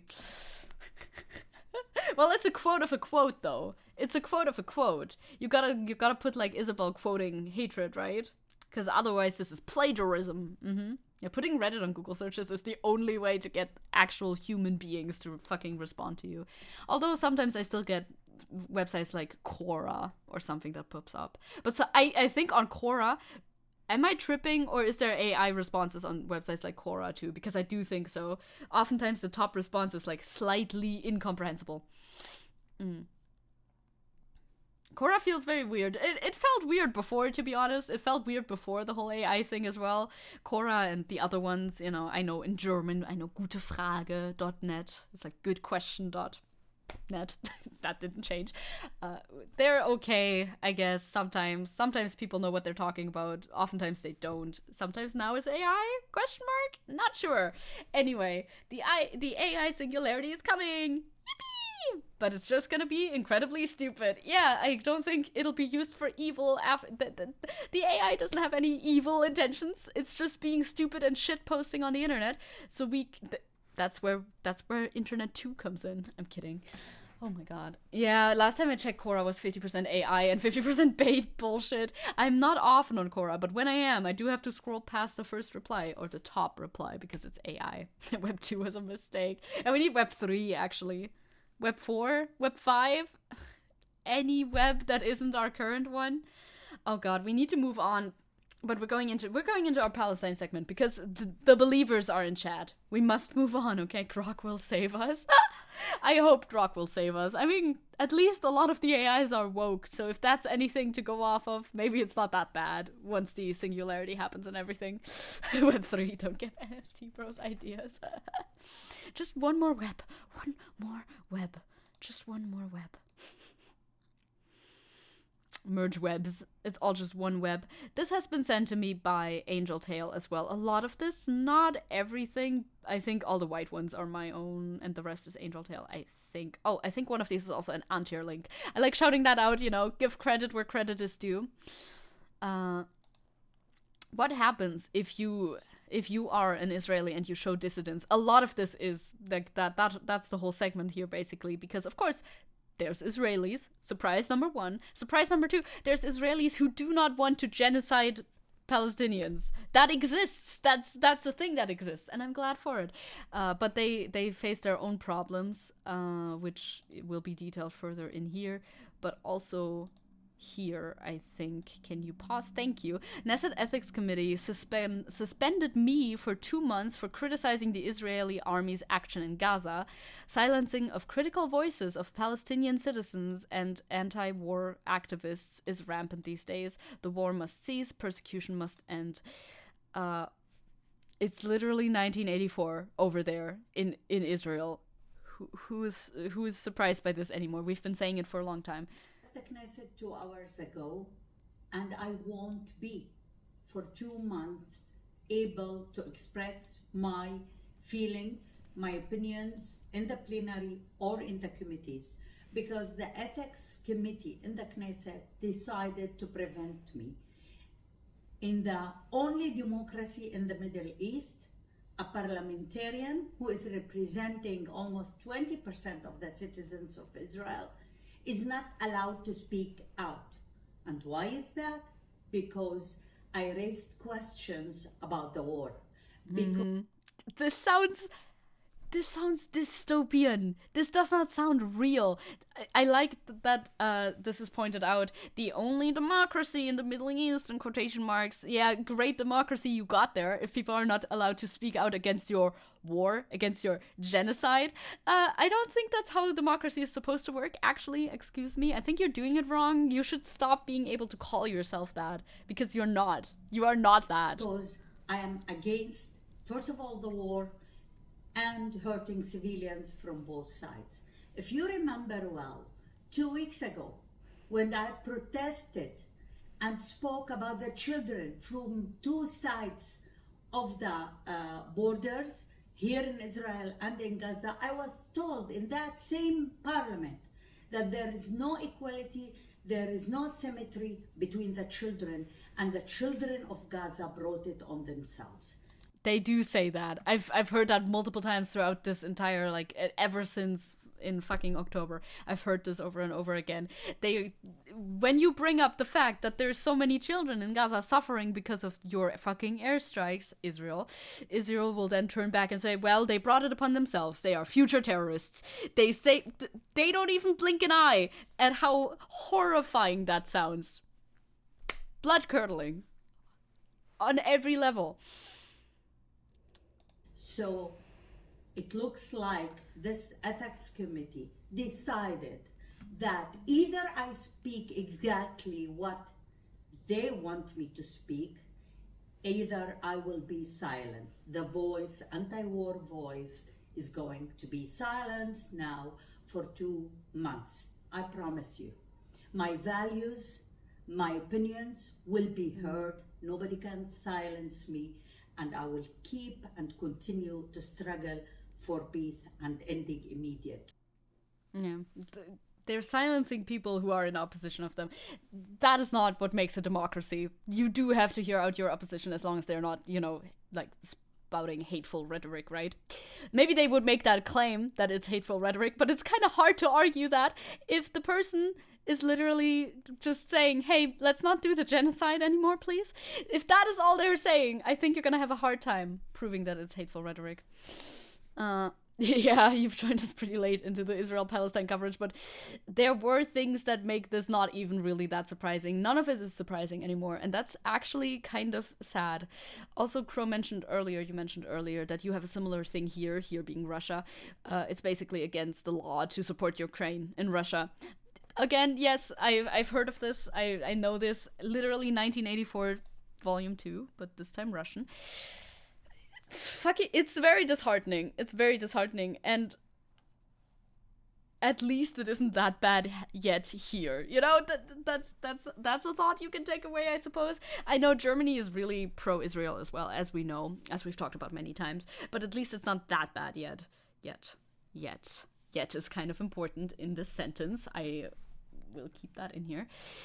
Why didn't I title this one literally 1984? I guess this one's even worse. How is that even possible? Oh, you're so far behind on this stuff. Yeah, it's been going on for a long time, but I mean, it doesn't really change much. It's continuously the same thing, basically. So you have an easy time catching up, in a way. 1984 was based on the USSR already. Russia already took it as a state plan. Yeah, that's fair, actually. This is an article also sent to me by Angel Tale.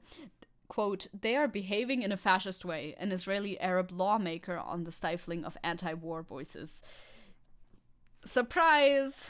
The fascist state is fascist.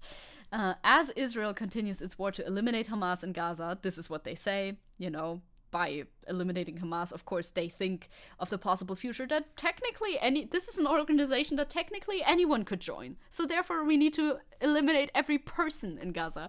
But they don't say that, of course. See mamas. Its government is waging a simultaneous battle to root out dissidents at home. Dissent. It's just dissent. I am able to read. They say very similar things. Yeah, it's implied, you know, it's implied, it's between the lines. On Thursday, Israeli authorities detained several high-profile Israeli Arab leaders, among them former parliamentarian Mohammed Barakeh, the chairman of the High Follow-Up Committee, the national representative body of Palestinian citizens of Israel, for organizing a protest vigil against the ongoing war in Gaza. Once again, we've talked about this a couple of times, especially since last time when we spoke about it. I'm pretty sure it was last time. It feels very long ago. It was last year, or no, a year ago. Not quite. Israeli airstrikes, not even airstrikes, no, it was ground troops, had killed hostages of their own people. Like, their own people, they had falsely identified them as Palestinians, probably, you know, it's not confirmed, but that's what we can assume, and had killed them, even though they were waving a white flag and everything. They were very clearly not Hamas. They were very clearly not military, whatever, anything like that. They were certainly just people walking around. But they must have thought that they were Palestinian people because they did kill them. After that, there is a lot more dissent in Israel, because they're now everybody's slowly realizing, those who haven't realized it yet already, hey, this is actually a genocide that is going on over there, and we should fucking stop. So the government is now cracking down on it. Oh, so a war crime. Oh yeah, like the 100th one, you know, after bombing of hospitals and shooting at ambulances. That's a word. Ambulances, you know. The usual. At this point, we're not even surprised by war crimes anymore because Israel does so many of them. Weekly, daily. Reminder, there are no working hospitals in northern Gaza because Israel has made sure that there are none anymore. Real Sadly real news.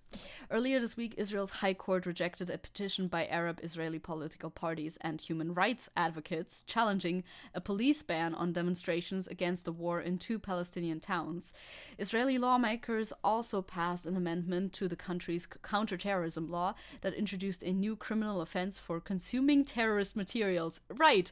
Once again, if I haven't said it before, literally 1984, we've seen this before, where they arrested Palestinians living in Israel who I think it was a woman who had a WhatsApp status that said something about end the war or something like that, just very closely. It wasn't even very clear, but they did arrest her for it because this was supposedly consuming terrorist materials, I'm pretty sure. I think reading Al Jazeera might just constitute it as consuming terrorist materials, anything that actually reports on what is happening in Gaza.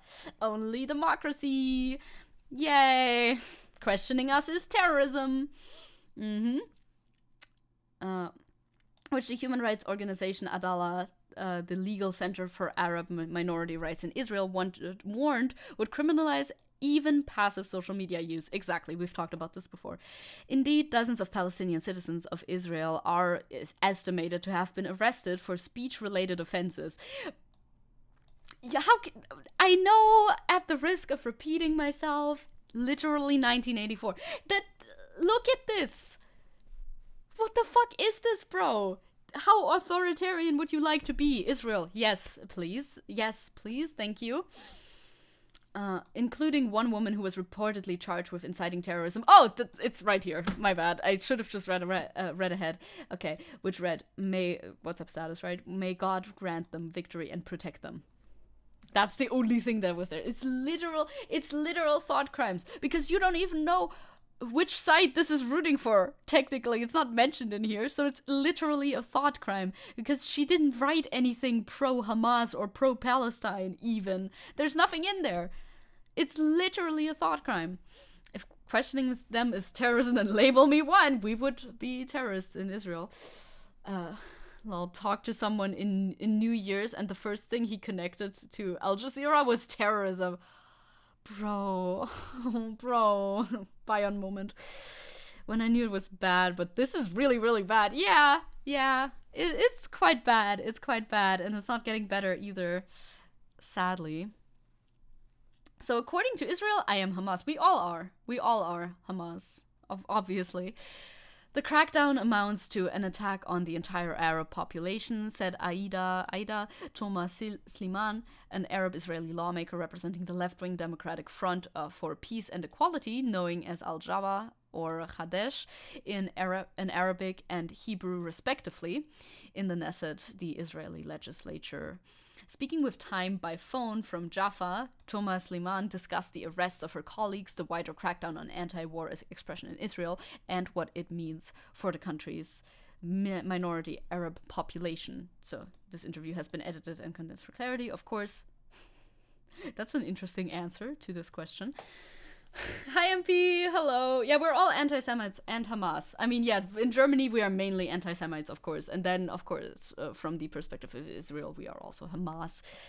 Is terrorist just a word the state uses for people it doesn't like now? This one, for sure. This state, yes, that is their approach. The Time asks, what has the situation in Israel been like for Palestinian citizens since October 7th? And they answer, find family getaways, never mind. No. Ada Thomas Liman says, since the beginning of this, we were very cautious. Yeah, you've been very cautious if you're living as a Palestinian or Arab in Israel to begin with. You have to be very cautious because, surprise, it wasn't great before October 7th either. It's like that for me as well. Yeah, the advertisements are just in there. We were very clear in our position and feeling really shocked by what happened on the 7th of October. Meanwhile, the Minister of National Security, Itamar Ben-Gvir, was distributing weapons all over cities. The police chief, Kobi Shabtai, said very clearly that we will never allow any demonstration against the war, and whoever wants to send sympathy to Gaza will be sent there. To die is the part that's missing, but, is implied there. Isabel saying, I've been stepped on for being trans, my friend for being Native American, my girlfriend for being Jewish. Israel are just another boot kicking us in the teeth, and the West Bank is only the beginning of their crusade. Like Gaza is the beginning, West Bank is also already suffering under Israeli settlers. As we know, there's more from the West Bank coming up in my docket as well, actually. Tinty is saying the Peter Griffin meme with the skin color card, but with anti-Semite and Hamas. Yeah, basically. On top of that, we knew that on the public level, there are groups of very right-wing people who are doing a kind of incitement against the Arab population. They are tracking people who are working in Jewish institutions, students, doctors. They are tracking their Facebook and their social media, and if there's a small sign, even in the past, about your Palestinian side, they will report directly to the Minister of National Security, and people will be persecuted. We had hundreds of people either investigated or arrested. Say it with me now. Literally 1984. What else is there to add? They are so oppressive of anything, any freedom of expression, any freedom of thought, freedom of even being Palestinians, saying, there you go, Damakuna, very good. Even being yourself on the most bare level. I'm getting distracted by these really weird shirts. Imagine you buy this. Who purchases this? These ads are a little intrusive. Time? These ads are a tiny bit intrusive. Would you buy this?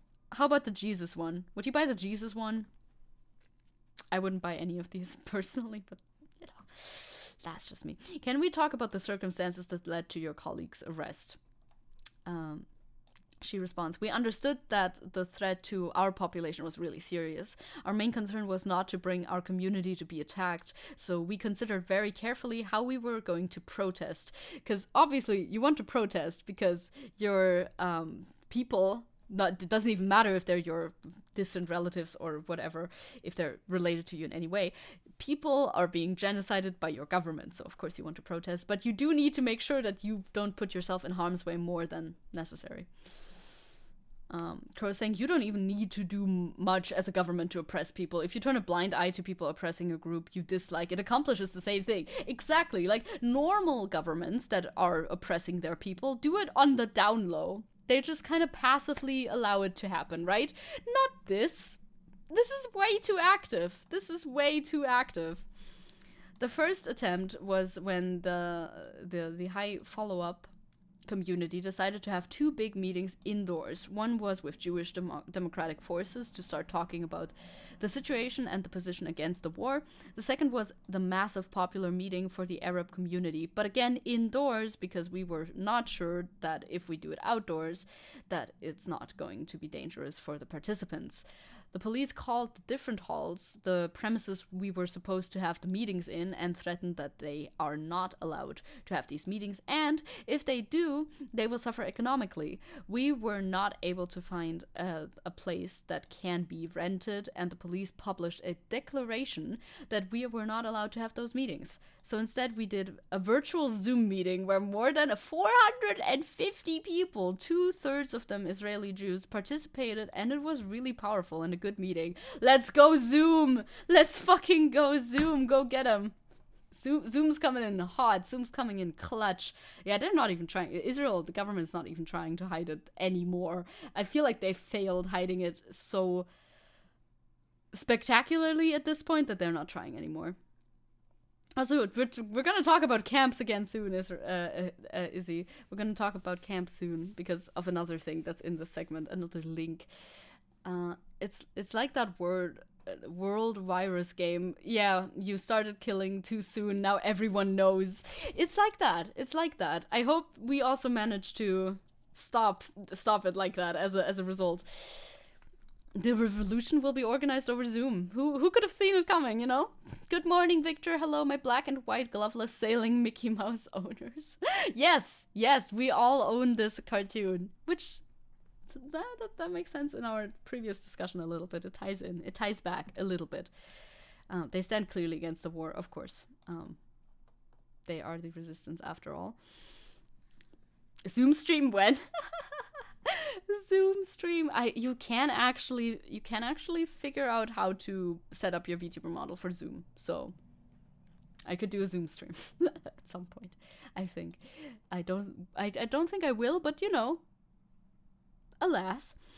And then we decided that there is no way to not to demonstrate or to say anything about what is happening in Gaza. So we decided that only between 20 and 30, only the Arab leadership members of the High Follow-Up Committee, including the MKs and party leaders, will have a protest. Only standing in Nazareth, I don't know how, Nazareth, English, Nazareth? Maybe. I only know that one in German for some reason. With one slogan, stop the war. That should be inoffensive enough not to get arrested, you'd hope, right? We told the police that we are going to have this protest, that it's going to be only leadership, and that it's not going to be a massive demonstration or something like this. The next day, when Barake was heading to Nazareth, they arrested him. Not a surprising outcome of this story, but nonetheless, a little speechless. Still waiting for the Rumble stream. Well, keep waiting, Victor. Keep waiting. What about Kick? Crow saying, I've given Izzy the tools to say what she wants with just one command. True. It's handy. It's handy. Authoritarian governments will not let you say anything, even something as simple as stop the war. Technically, that should be Israel's goal as well, right? They should finish their war. That's what they should want, right? But no. The Time asks, how do you interpret these crackdowns? Is this an attempt by the Israeli government to effectively criminalize expression of Palestinian identity and solidarity? I would say yes. I would be inclined to say yes. No matter how concrete the rules are, they will arrest you. I mean, we've seen that before in Russia as well, right? With you go into the Red Square and you even look like you're about to start a protest of any kind. Like, doesn't even matter. Just have a sign and they'll fucking get you. Yeah, some Russian demonstrators were, okay, we're saying the same thing. Were arrested for writing slogans like, just blanks. You don't even need to write anything. Just have a sign, you're gone. It's too much. She responds, not only the Palestinian identity, I think whatever they couldn't pass through the judicial overhaul, they are passing now under the cover of the war. When nobody is paying attention, they are eliminating the freedom of speech. They are succeeding in that. At least it seems like it. They are not allowing any real opposition. Yesterday night, there were 2 protests in Tel Aviv and Jerusalem, led by our Jewish comrades against silencing the Palestinian community, and they were cracked down brutally. Yep, they don't even care if it's Jewish people, if it's their own people, as long as they're against what, the government is doing. Crack down anyway. Bad place to be a wandering sign seller. True. Truly, real. Yeah, it's looking worse than China at this point, I feel like. The Israeli governments fucking hate Jews as well. Yeah, I mean, the Israeli government is pretty anti-Semitic anyway, like, to begin with, so. Because the Palestinians are the main power against the police policy of occupation, of destruction, of war, it looks like it's only criminalizing Palestinians, but it is also criminalizing the anti-war voices. They are behaving in a fascist way. They are fascists. They are 1,000,000% fascists. 100,000,000,000%. Make big number go bigger. They are establishing a fascist regime under the pretext of war because the war has political goals relating to conquering Gaza and annexing a larger part of the West Bank. They need to prepare the legislation to protect them later on, and they need to silence any opposition for that. And everybody's looking at it. The entire world is looking at it. And nothing is happening, nonetheless. Israel would call Mike GF the Kaisler and say her grandmother deserved what she got. I mean, we've seen some Zionists saying exactly that or similar things to Jewish people protesting for peace in Gaza, so it's not even far-fetched at this point. This may look like discrimination based on nationality, but in reality, it is discrimination based on thoughts against the war, as well as discrimination based against nationality.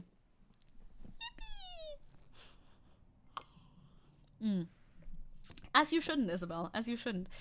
The Time asks, is there any meaningful political opposition to the government right now?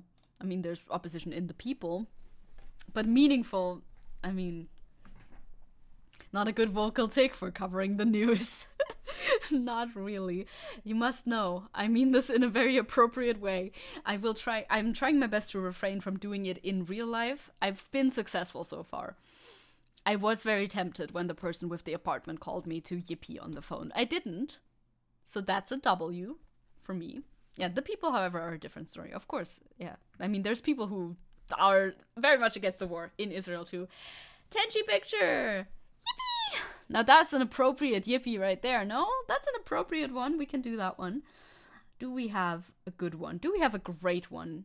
I like this one. Yeah, I think this one is good. Does it show anything it shouldn't show? Nope, it's all good. I have one where he's very, like, backlit and he looks like a father watching the news, which I think is appropriate. I still say immersed or when I when I have vocal tics.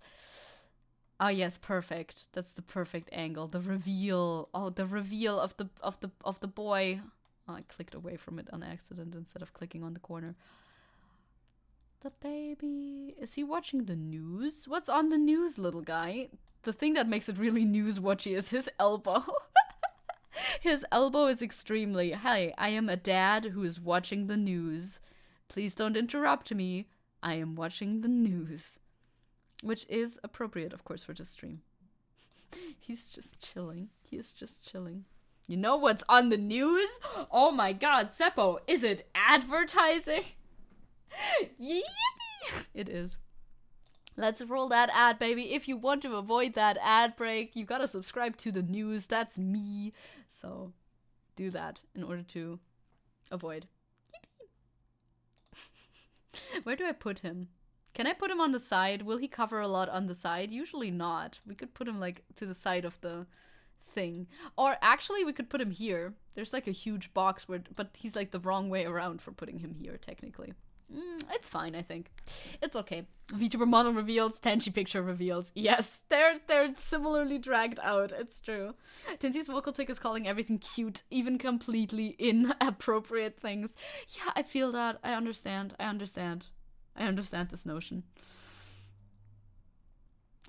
Nobody, me in the shower singing. And now you got me wishing I could be a girl. That's a good one. That's a good one too. That's a very nice one.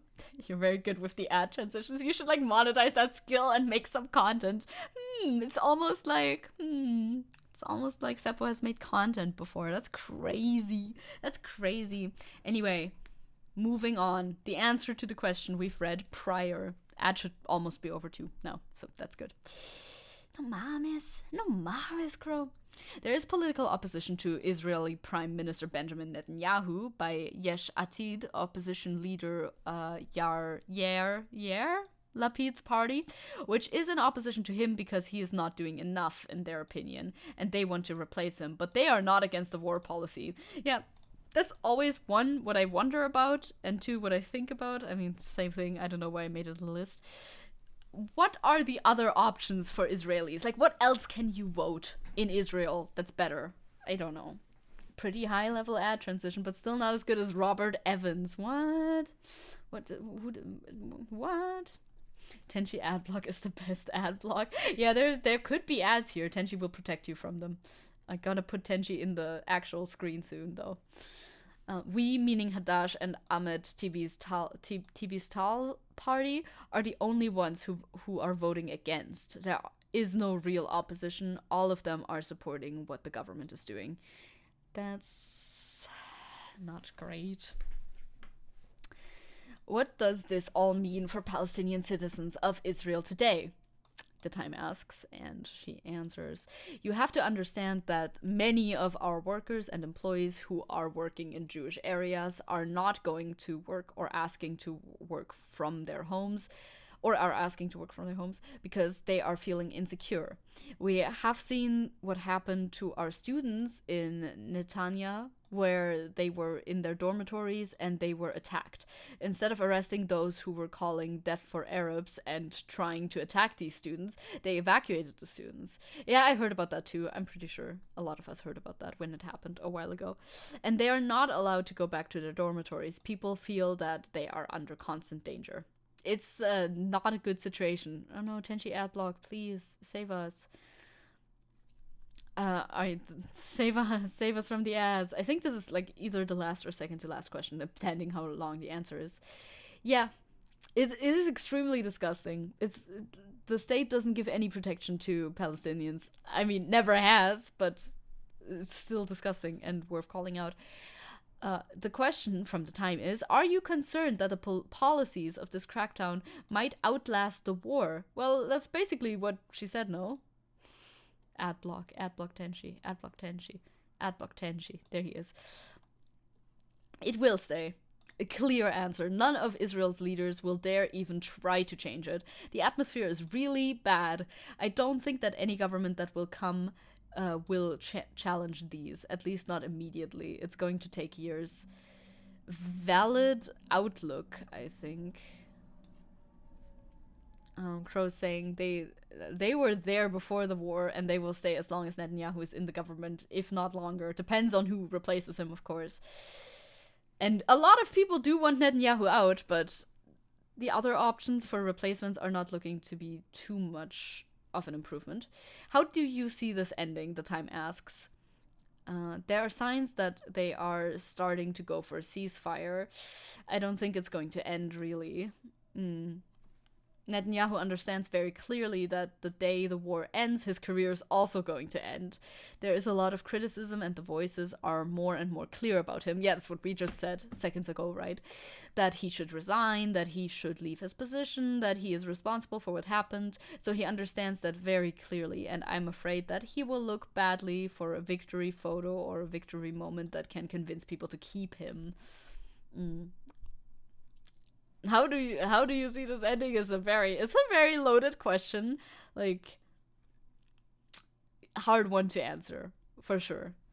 Crow's also saying, I remember there were some attempts for a ceasefire from Israel after the IOF shot those hostages, but it didn't happen. I mean, they have their goal, as we've discussed many times. They have their goal of completely ethnically cleansing Gaza, and I don't see them stopping before that is completed. Now, that's a huge task, a huge undertaking, and I don't know.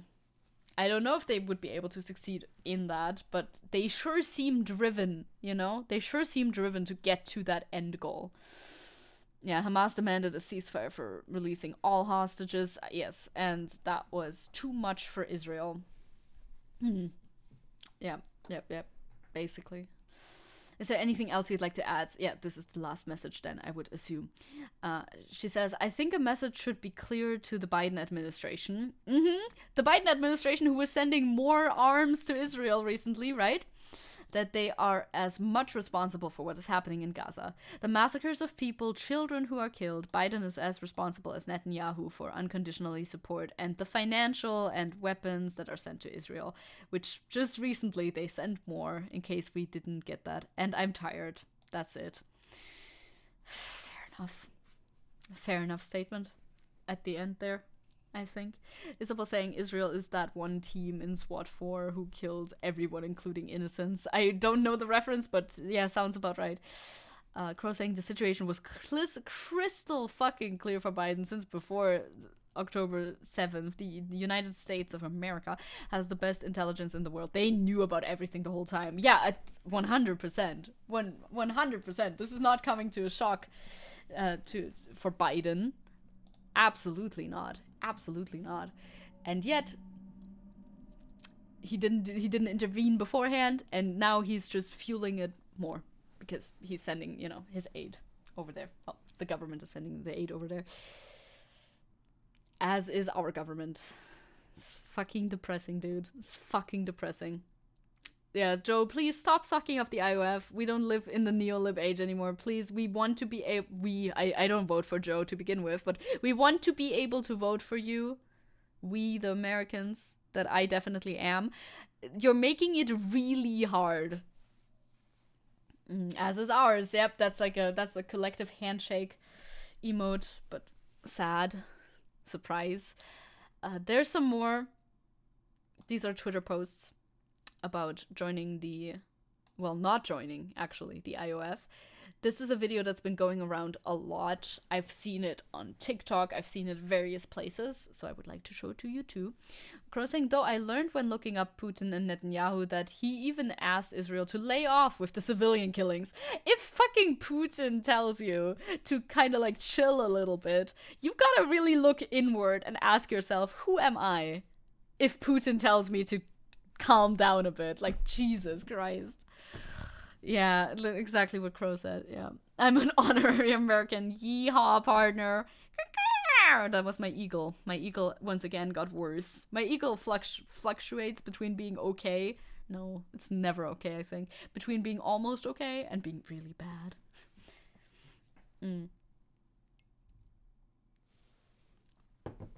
Yeah, IOF is just a way to refer to them to be a bit more true to what they actually do. That's all, though. Yeah, means the same thing, because of course that's not like an official name thing, that they didn't do that. This is about a kid from Tel Aviv, Tal Mitnick, an 18-year-old from Tel Aviv, just refused to enlist in the Israeli army to protest the war in Gaza and the occupation. He was sentenced to 30 days in prison. He's a hero and also the sweetest kid. Oh my god, you are loud. I love Twitter videos. I love them. They are great. There he goes. That's what that is the consequence of what happens if you do not enlist in the IDF, right? You do face prison time. So like it is a sacrifice that you have to bring in order not to, you know, enlist. But I would do the same. I would rather face prison time than be actively complicit in a genocide as possible. Like, there's no way. Yeah, also Crow said, just to clarify, Putin still confirmed he'll continue to support Israel, but said that they should try to reduce more civilian deaths. Jesus Christ, that's crazy. Yeah, this is a based kid, dude. Is this added here? I don't know, but there somewhere. Let's read what was added to this post, by the way. That is extremely real, Isabel. Extremely real. Tinty was saying, if enough people refuse to enlist, they can't imprison them all, right? You would think so, right? You should think so, because they certainly go to different prisons than the prisons that they have for Palestinians, right? Which those prisons, I'm sure, are very huge. I'm sure they are huge. But I bet they would treat their own people a bit more favorably, even if they don't go to the military. I'd assume. So Voices Against War is retweeting this, saying Tal, that's, you know, the name of the guy, if you don't remember, is doing one of the most difficult and meaningful things that any Israeli could do these days. He is going against years of indoctrination at a time when Israeli society is the most volatile, violent, and oppressive it has ever been. Which, yeah, that's something not to disregard as well. One, of course, the jail time. The jail time is a daunting prospect for anybody, I suppose. But also, if you live in Israel especially, you're gonna be indoctrinated from birth to believe that Palestinians are not human and you should definitely go fight them.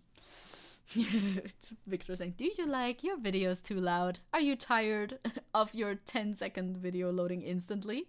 Sometimes do you wonder, it sure would be nice to need to disconnect and then reconnect to the internet for your videos to load? Twitter is truly the worst video player, like, out of all of the websites I've ever been on. Like, even the Tumblr video player is better than Twitter, and that one is known to be really shitty, so it's saying something, okay? It's saying something. Now he was sent to 30 days in military prison, which will probably end up as more than 100 days, since the way the military system works is that he will have to go through repeated sentences. Yeah, exactly. That was explained, I think, in another retweet as well. Because it's not just 30 days. Like, 30 days sounds kind of like chill, almost. It's still a lot, to be fair. It's still a lot, but it sounds much more chill than 100 days or more. He needs our support right now. He needs to know that outside of Israel's military hegemony, there are people who see him and stand with him. I'm glad. You know what? Tekka keeps using light mode for Twitter. It's the perfect insult against it. It makes sense. Light mode Twitter makes sense to me. I used to. Did I ever use dark mode Twitter? I am unsure. Here's another video about the same thing. Basically. Please don't be that loud this time. It's not, but I can't pause it. That's the thing. Sometimes the pause thing just doesn't show up. It's only 8 seconds long. Same account. It's still talking about Tal Mitnick, 18 years old, refused to be conscripted into the Israeli military. Army.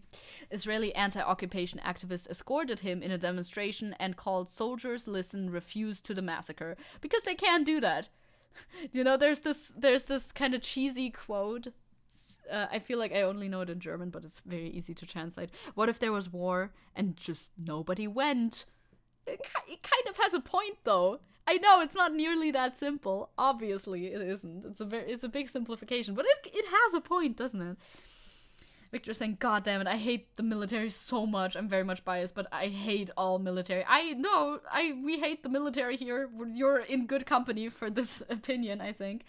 Like, I couldn't believe it if they opened, like, drafts up again in Germany or something. Jesus. I would be very unhappy. I would like to refuse as well. And Held Signs reading, "A massacre does not justify a massacre. Tal was sentenced to 30 days in military prison, after which he will have to refuse again and be sentenced to more days in military prison." I don't know how long this goes. I've heard, once again, I like to bring up this anecdote because it's kind of cute. I heard about this Taylor Swift fan account who was in prison for a couple of months, I think, because they refused to join the IDF. So it's not an endless amount of time. This kind of makes it sound like it's endless. It's not endless, but it is some time, you know? I'm a Hideo Kojima fan. I'm very anti-war, as you should be. Military has cool tech and awful people. It's true. It's true. It's such a vile attempt. This is horrible. I mean, this entire system is absolutely horrible. Here you can hear them chanting.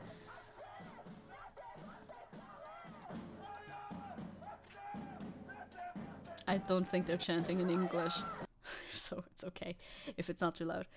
Sepp was saying, "Oh, I only shared this on Discord in politics, but have you heard about this? Israel Supreme Court strikes down judicial reforms."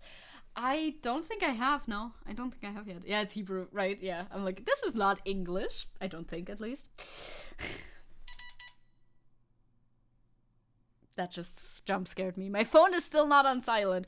Is there a way... Okay, no, this is not something I should ask on stream right now. I can figure that out via a Google search. Is there a way to only make calls be heard and not everything else? Because everything else annoys me so much. And I only need calls to be sound. I guess I have to turn it off for the different apps. Stop! No! Stop contacting me! No! My friend is like online. My friend went online and keeps contacting me. Please stop. That was SOS in Morse code. Oh no. There's only important settings on phone notification. I can just turn it off right now, right? They're not gonna call me right now anyway, right? Probably. I'll put it somewhere where I could see it if I was being called. Okay. Hydration. Yippee. Thank you for hydration. Yeah, I mean, I do want my notifications. I just don't want them to make sound. I'll look at it. I'm sure there's like settings or something. There must be settings. There must certainly be settings. Yeah, I don't know how to... I've never had my phone on vibration because I hate vibration. I don't know. I find it very annoying.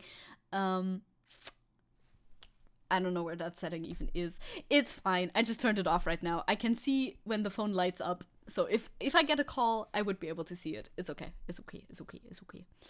No worries. So yeah, that is that whole part. What happens when you refuse joining the IOF? Well, you're sentenced to jail and jail and jail again. Yeah, mine are also always muted technically, but I'm waiting on calls, so I do kind of have to be able to hear them right now. Did you know that the IOF also just takes money when they want to? Because they certainly do that. You get 1980 for it. Israeli occupation forces stole 2.8 million from 5 money exchange companies across the West Bank this morning. Just fucking daylight robbery, because why not? Yeah, okay, that's what this account said too. Like, Yeah, they're here. Might as well, I guess. What is the fucking thought process behind this? Why are you doing this? They raided the money exchange shops, destroyed their clothes, their contents, sorry, arrested their owners, and confiscated the money and gold. Because you can do that, apparently. Is what? Soldiers looting? How could this happen? In the West Bank, too, though. It's not, like, it's not even, in quotation marks even, it's not even in Gaza. It's in the West Bank. Where, as we know, there is no Hamas. Why are you just taking money? Excuse me? What the fuck? The Israeli kill squad are fucking bandits. I mean, literally, yeah. They'll steal from you. They'll kill you. Steal your family. The goddamn pirates, and not the good kind. Not the anti-authoritarian fun kind from storybooks. No. Not at all. These are some that I added some links, mostly from various sources, actually. The first one talking about the Christmas Eve massacre. I don't think, nope, there's no pictures, which is good. I don't know if I can click on this, if there will be pictures or not. But this is, wait, I will check it out. I have my new sensor after all. Okay, there is pictures, but they're not like graphics, so it's okay. Like, you can't actually see anything, that's okay. This is the tweet reading, breaking, Israel commits a Christmas Eve massacre. Let it sink in for a second. Murdering over 80 civilians in one strike. Body parts of men, women, children, and babies scattered everywhere in Maghazi refugee camp. You know, a nice thing to have on Christmas Eve. Christmas fucking Eve massacre. It's also retweeted like that. Christmas Eve massacre supported by Christian Zionists and the United States of America, which of course is a Christian nation. Absolutely horrifying. Hi August, hello. Your links are next. Your links are next on the chopping board. I swear to God, I will get to them afterwards. The other ones that were after that, we'll see. We will see. They're acting like the redcoats we killed. Nah, they're acting bad. Not the base straw hats, but the cringe island oppressors. Exactly those ones. Yeah. What a great Christmas gift. 80 people dead. Thank you so much. You can't even, like, it just rubs, like, salt into the wound, kind of, to have to read that, doesn't it? Yeah, no, Tinty is alright. I'm sorry if I'm too ironically detached from all this. I need to cope. If my jokes become too much, please tell me. No, it's absolutely, I feel like it's understandable. Also, even though we're covering extremely serious topics, I think the stream is still entertainment at the end of the day, right? Politics streams are still entertainment, and we're trying to keep it, like, as light as possible. Well, when talking about Palestine, less so, but in general, the vibe of the stream, you know. It makes sense. I think it's appropriate for the mood. Like, I can't internalize the understanding that this actually happened. Once again, it's... Oh yeah, I was reading what I wrote there for a second, if I could even click on it, but yeah, obviously, I looked at it earlier. Unsettling pictures mirroring the Holocaust is what I wrote.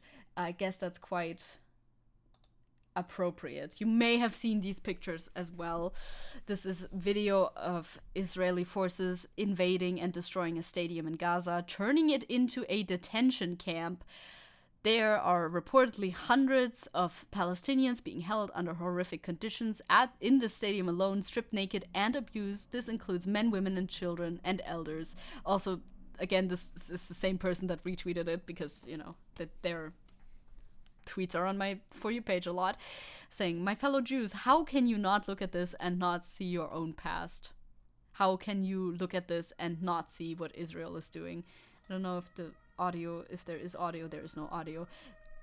Like, at this point, I know a long time ago, there's Krankenwagen outside, a long time ago, it was criticized, and I think it might still be criticized, to compare Israel with, you know, the Nazis doing the Holocaust, and to draw any comparisons between the Holocaust and what was happening right now in Gaza. That was criticized a lot because, how dare you compare these people specifically to the Nazis during the Holocaust? Well, I mean, I wonder why the comparison is being drawn up if you look at what is happening on screen right now, if you look at what is happening in Gaza. If they don't want to be compared, then they shouldn't act the exact same way.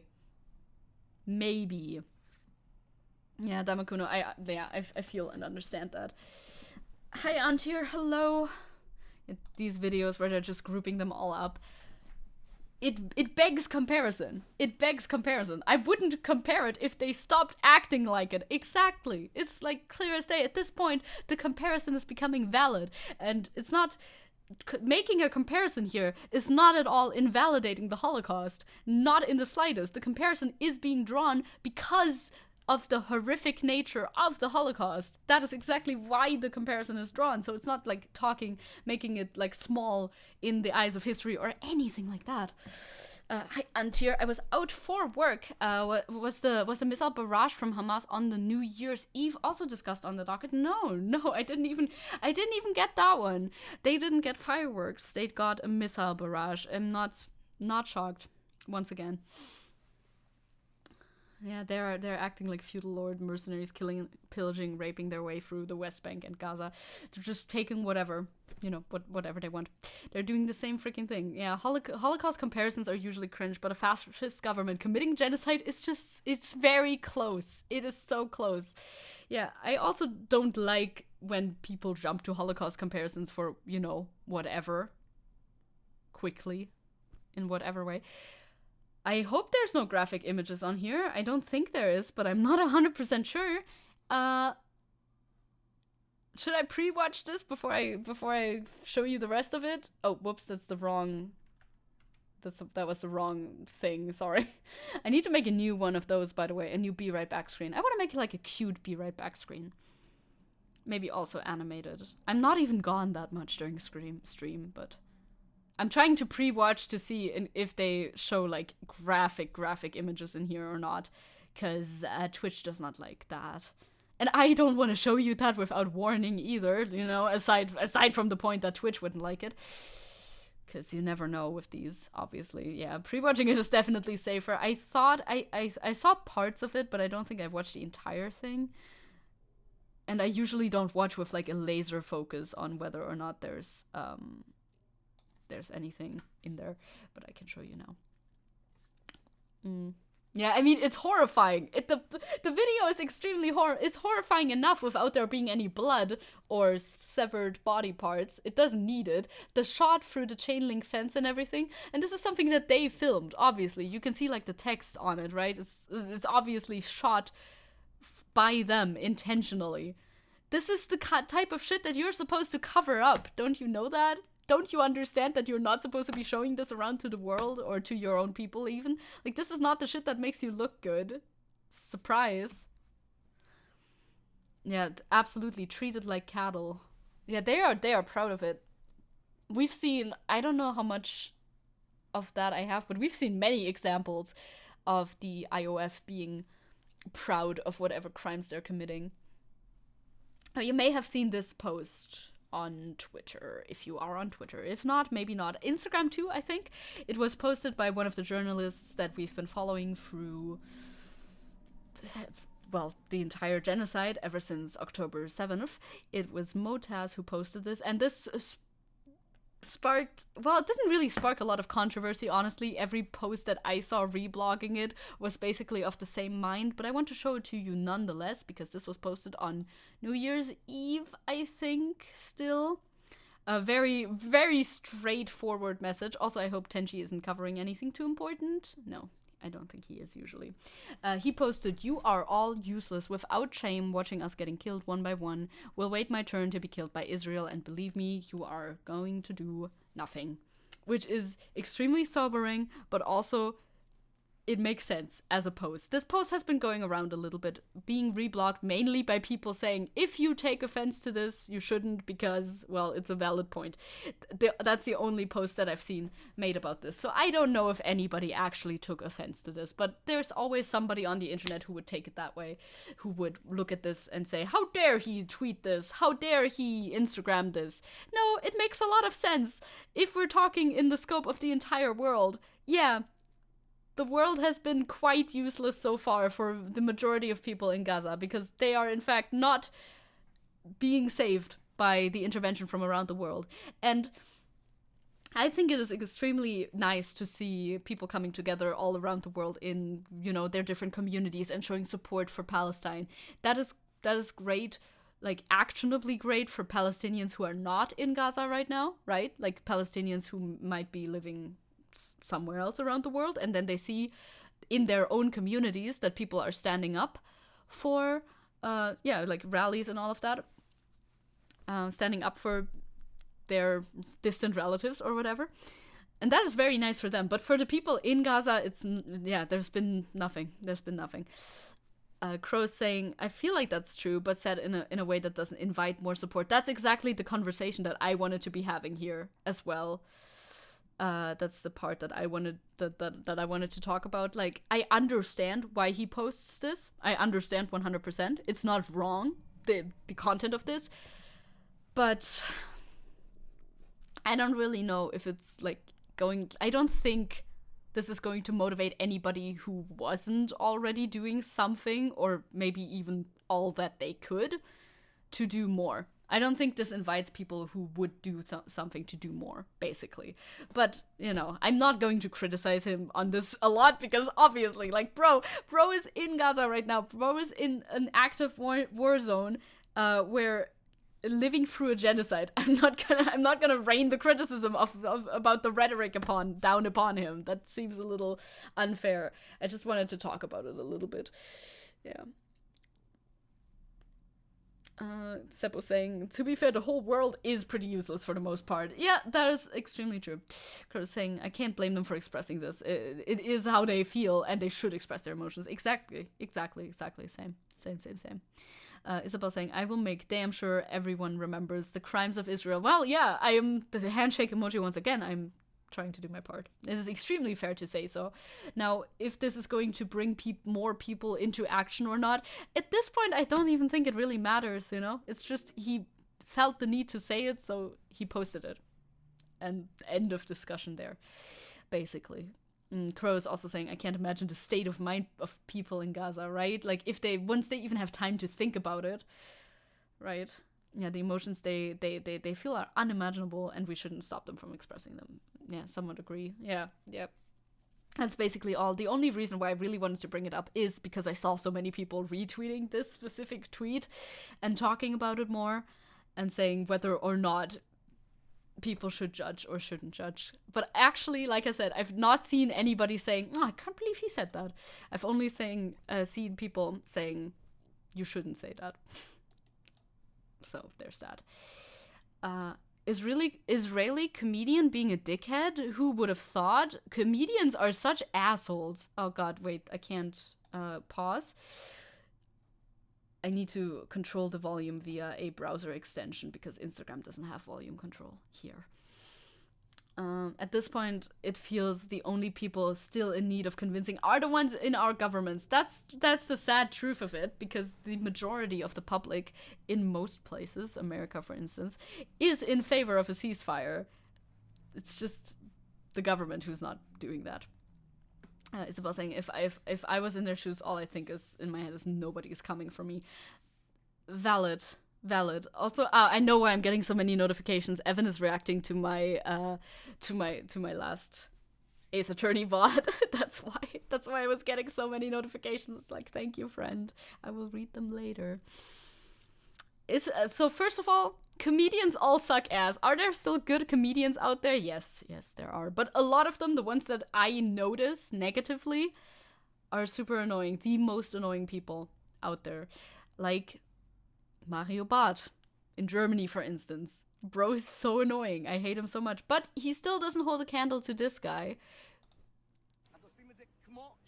who says everything is ours as he enters the sea on a beach in Gaza. Look at that promenade. And now you'll see Nova's beach. They're trying to... Are they trying to censor him? Like, I don't know. Name 3 good comedians. I can't. But I'm sure they exist, though. I'm sure they exist, okay? There's good comedians, too. I bet. I only know bad ones, though. Conservative comedians are an oxymoron. They really are.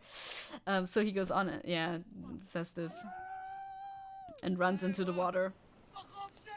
on the beach of Gaza. Hochmann, he has the most German name ever. I don't even know how you would say it in a way that isn't German.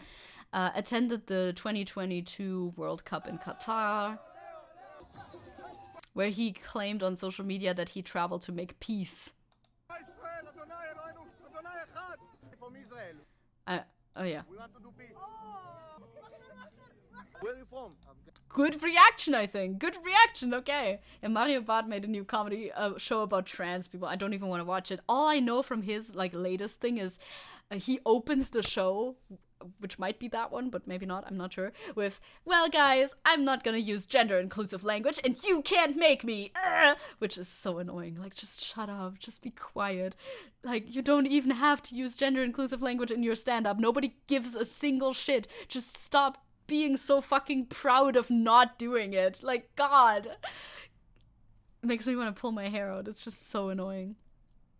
Yeah, the blur might have been over. Yeah, the blur is over other stuff, actually. Afghanistan, wow, you are very stupid. But you. Cool comedy, great comedy. It's my comedy act. It's new. I made it up recently. It is called Be Racist. Wowee. You lost to Saudi yesterday. Sorry, from Israel. I can teach you how to beat Arabs. Women beautiful. What? Not my comedy is Be Racist once again. so much. Not so much. Why? I'm Israel. Bro, you're gonna get fucking beat up. At least that might be the normal reaction to that. Hi, Doc Gunner. Hello. I'm a bit late, but nevertheless, Happy New Year. Happy New Year to you too. I hope this one will bring good shit for you and everyone here. Tinji saying, I mean, there are very funny jokes that men can make about feminism that isn't sexist transphobic, but they are all too lazy to do it. Yep, they always end up being really bad. Surprise. My joke is to be mean, with no punchline. It is so funny. Everybody laughed. Listen, hear the laughter. Huh. After his identity was revealed.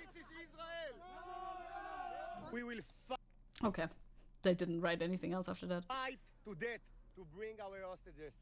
But Why is he in, like, what's the thing with, like, celebrities or something going to the front lines also?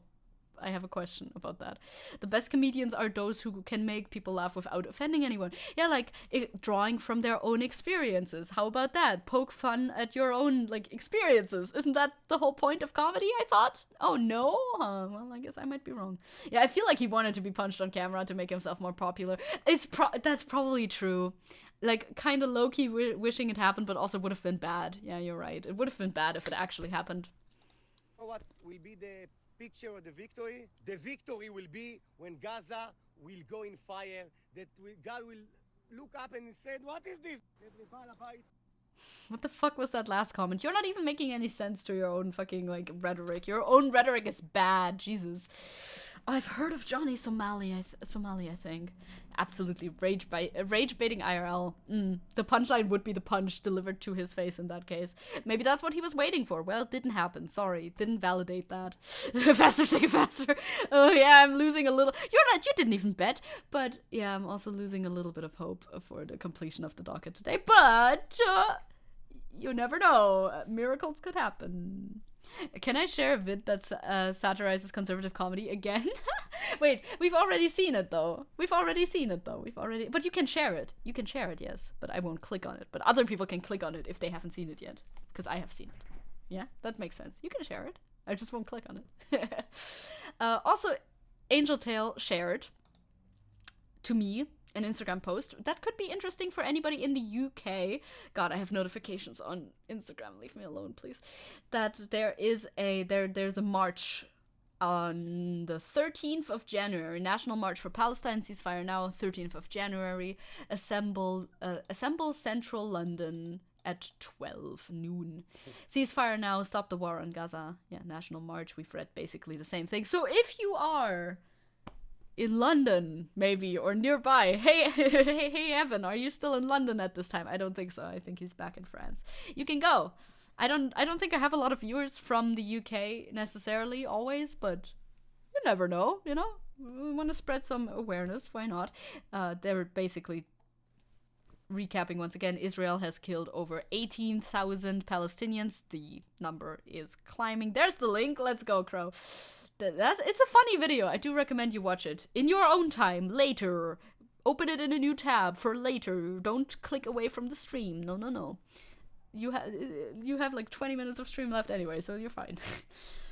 In this brutal assault on Gaza, and thousands more are under the rubble. We can't stop putting pressure on our government to call for a full ceasefire now and an end to the siege in Gaza, because we need to keep the pressure up, because every now and then it feels like people are losing attention on this issue. So we must make sure that that isn't the case.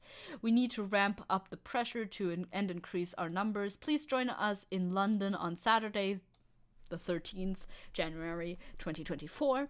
It has never been more important to stand with Palestine. I'm a little bit far away, otherwise I would come, but I'm not there.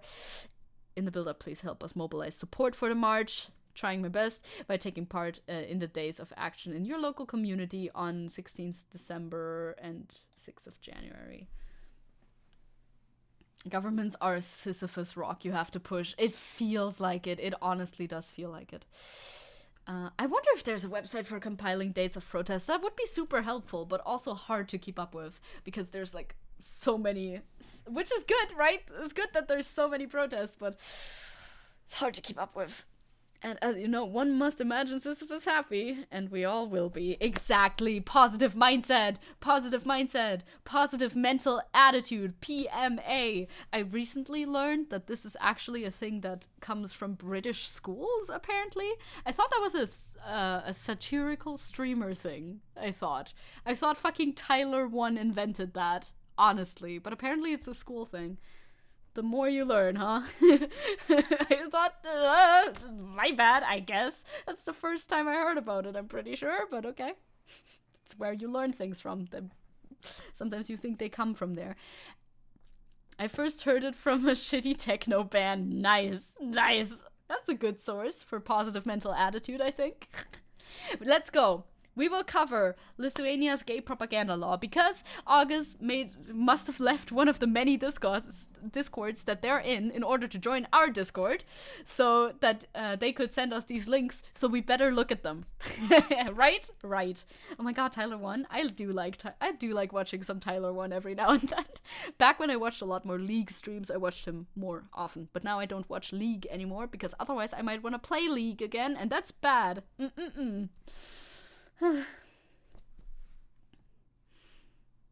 Yes, of course. Oh, yes, of course, Isabel. A Palestinian baby crawls into a room full of Israeli soldiers. They die immediately from fear because they felt threatened by a baby. They do that. Also, I wanted to show you something funny for this one, because I try to... Later on, we'll get to this webpage. Later on, not right now. After we read the article, we'll get to this webpage. Now, you might be able to tell this isn't English. But hey, there's a button. There's a button that says English right there, so we can get it in English instead. Ah, that's great. Thank you for that. Oh. There's only one post, and it's called News 1. And it reads news. More news. News. From 2014. News. Thank you. It's so funny. You can just, if you want it in Lithuanian, you can just right-click. You don't see my right-click, and translate to English, though. That works too. But I found it very funny, because it had like a built-in English button, and they just have one test post that just says news in it, because there's nobody doing the English posts. I found that kind of humorous, so I wanted to show you that. I'm sure why would Crow be able to translate? I wonder if I can read Lithuanian. I cannot, apparently. No, I wouldn't think you could. It's a little bit too far, I think. Now translate, Crow. Translate. This is the actual story, though. Well, I mean, it links back into a larger narrative, but this is the first story. A fairy tale from censored children book, Amber Heart. Look at how pretty this illustration is, by the way. Should we zoom in a little bit so you can read better? Yes, but then Tenchi needs to be moved a little bit. I don't know if I want to press Sutinku. I don't know what Sutinku is. Slapukus, in English, cookies. Fine, I sutinku. Whatever, I sutinku. I can read Lithuanian, but I cannot understand it. I mean, I can read it on a very surface level too, but that's about it. I sutinku. It's like casually arranging pieces of art on the stream overlay. Yes. I sutinku. Yay! It's accept, right? Probably, right? I would assume. Anyway, a Lithuanian book, Amber Heart. I'm gonna try for your amusement. Gintarina Širdis. Maybe? I don't know what the fuck that S with the little thing is. Gintarina. I said it as German as possible in hopes that it's close to correct. By Neringa Dangviede contains magical stories for children about people with disabilities, same-sex couples, Roma, and other socially vulnerable groups. Oh, I did it right. The S is sh. Yay. Yippee. You want to know something impressive? I can read every language in existence, but I cannot understand a damn word. You can read Hindi. No way. That's one I can't read. I wanted to find one that I can't read.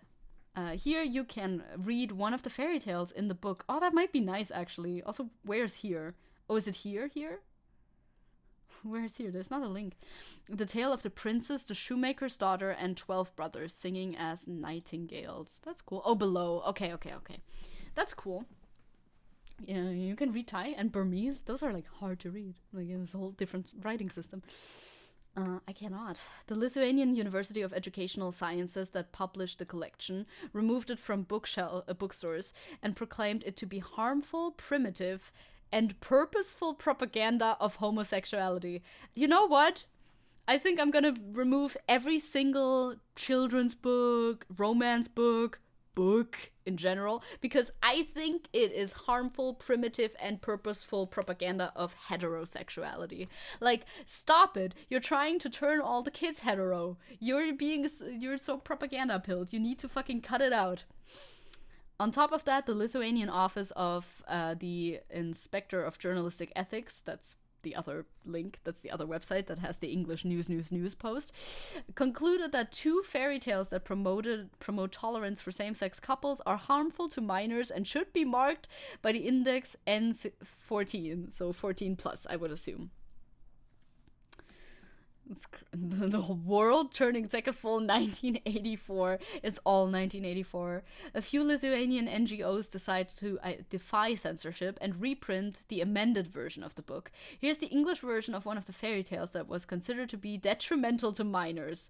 Okay, let's go. Let's figure out if this is detrimental to minors. Unless it's like super long, maybe. The Tale of the Princess, the Shoemaker's Daughter, and the 12 Brothers Singing as Nightingales by Neringa Dangviede. Hey creepy, hello. No books, only Skibbity Toilet Shorts and TikTok. Amazing. Hello, how are you? Did you find any more dogs on Google Maps? I hope so. Is this very long? I'll give a little. It's a story. It's a fairy tale. Oh, I don't think I'm gonna read the entire thing. Oh no, I would like to read the entire thing, but I don't think that'll stretch things out a little bit too much. I think. Gotta make the stream as 18 plus, right? Must. Yeah, it's a little long. I would like to, but we know the general TLDR. Control F gay. Yeah, that'll do it. Where's the gay parts in this? Where's the gay parts? I bet they must all be gay, right? Because otherwise this wouldn't be so offensive. The gardener who kissed the cook? Maybe those are all girls. Who knows? Who knows? But we can maybe learn some more about the content of this children's story if we read what the as earlier listed, what the thing wrote. If we read what the thing wrote, you ever thought about that?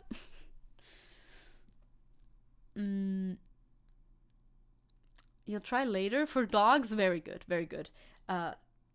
Here, I'll translate to English because the English thing doesn't work. The Grand Chamber of the ECTHR announced a decision on Neringa Dangviede's fairy tale book Amber Heart. Nah, I won't zoom in. Zooming in makes it worse, so I'll leave it like that. Hydrate, thank you. I'll get water.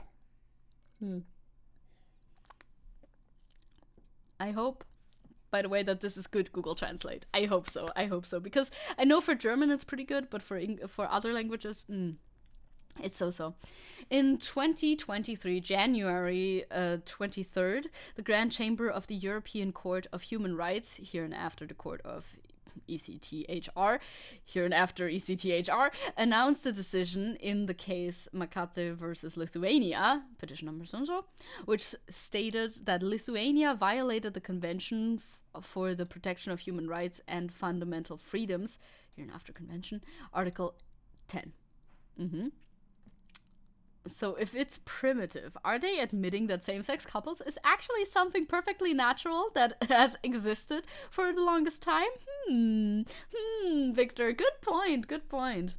In 2013, God, this has been spanning a while, huh? Jesus Christ. Is Lithuania part of the EU? I actually don't, well, it says, yeah, it must be, right? It has, wait, oh, you can't see. It has this thing. It has this little thing. This thing. Wait, this thing. There you go. You can see my mouse cursor. Finally. Sorry, that took 8 years. Yeah, maybe they could receive some pushback, but I'm not sure. I don't really know. It is. Good. In the 2013, the book of fairy tales for children written by the applicant Neringa Makate, literary pseudonym Neringa Dangvide, Gintarine Durdi, was published. Wait, wasn't it something else earlier? Did they translate this again? Maybe. Perhaps. In Discord, I wrote that Lithuania violates UE laws, but the EU does nothing. Why? What the fuck, EU? What the fuck, EU? What the hell?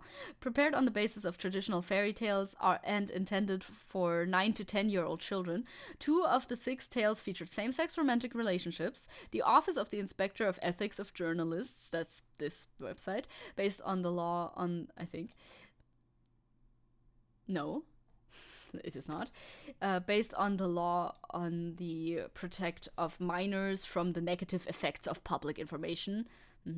Article 4, paragraph 2, clause, concluded that the information published in these 2 fairy tales has a negative effect on persons under 14 years of age. Because obviously, if you see a gay story when you're 13 or younger, you immediately turn gay and die and catch many diseases, and it's very horrible. And the children must be protected from this horrible thing. Obviously. According to Article 4, Part 2, Item 16, of the law, information that has a negative impact on minors includes public information that, amongst other things, disparages family values. There it is! There it is! There's our fucking family values on which we used to rely. Crow is saying conservatives keep fear-mongering about the one world government, EU Council, and the UN dictatorship, and in reality, they don't do shit. No, they really, really do not. It's not nearly a dictatorship.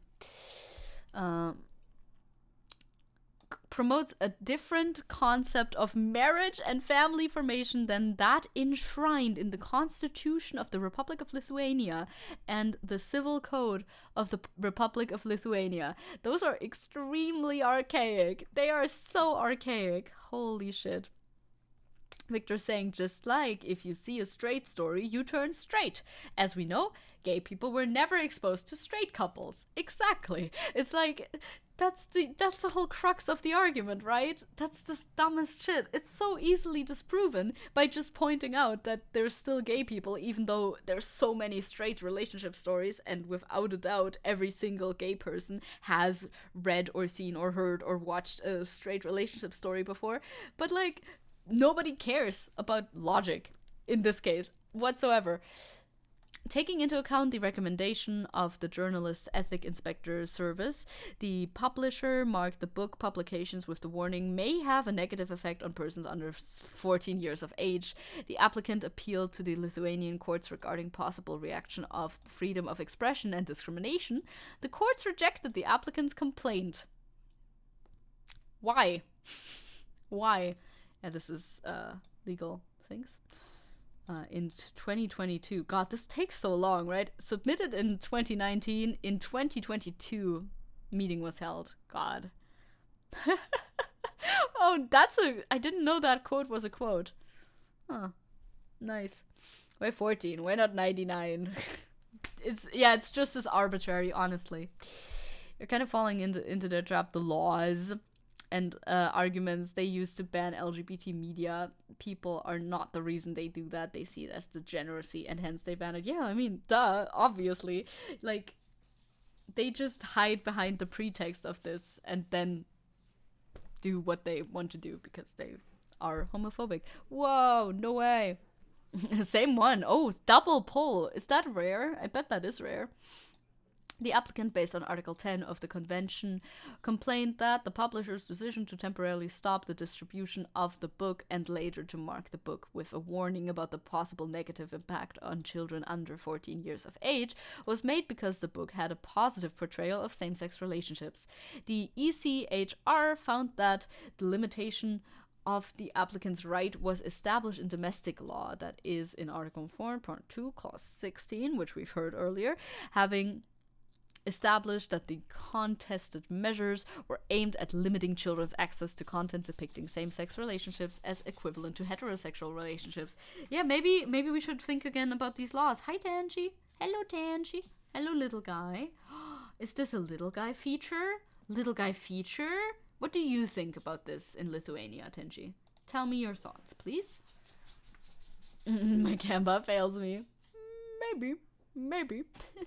In court, examined whether such an aim could be considered legitimate under the convention. Sorry, and the negative impact. Are people hitting kids with the books? What's the goddamn impact? Yeah, well, there's nothing.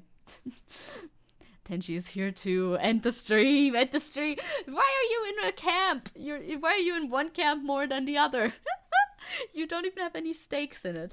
But my mom walks Tenji when it's vacation time. I get no air when it's vacation time for my mom. The ECTHR found that restricting children's access to information about same-sex relationships where such information cannot be considered inappropriate or harmful to them on grounds other than sexual orientation shows that authorities favor certain types of relationships and families, and that heterosexual relationships, they see it as more socially acceptable and valuable than same-sex relationships. Thus, they make very long sentences in here, by the way, contributing to continued stigmatization. You'd think that would be a solid argument, but still it's thrown out at some point.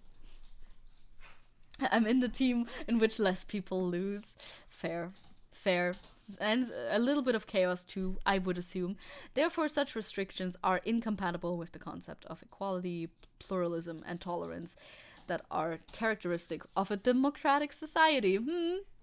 I would be inclined to agree. The ECTHR concluded that the measures against the applicant's book did not pursue any objectives that it could recognize as legitimate under Article 10 of the Convention. Good. The applicant, relying on Article 14 of the Convention, read in conjunction with Article 10, also complained that she suffered discrimination in exercising her freedom of expression, as the reason for the restrictions on her book was prejudice against sexual minorities.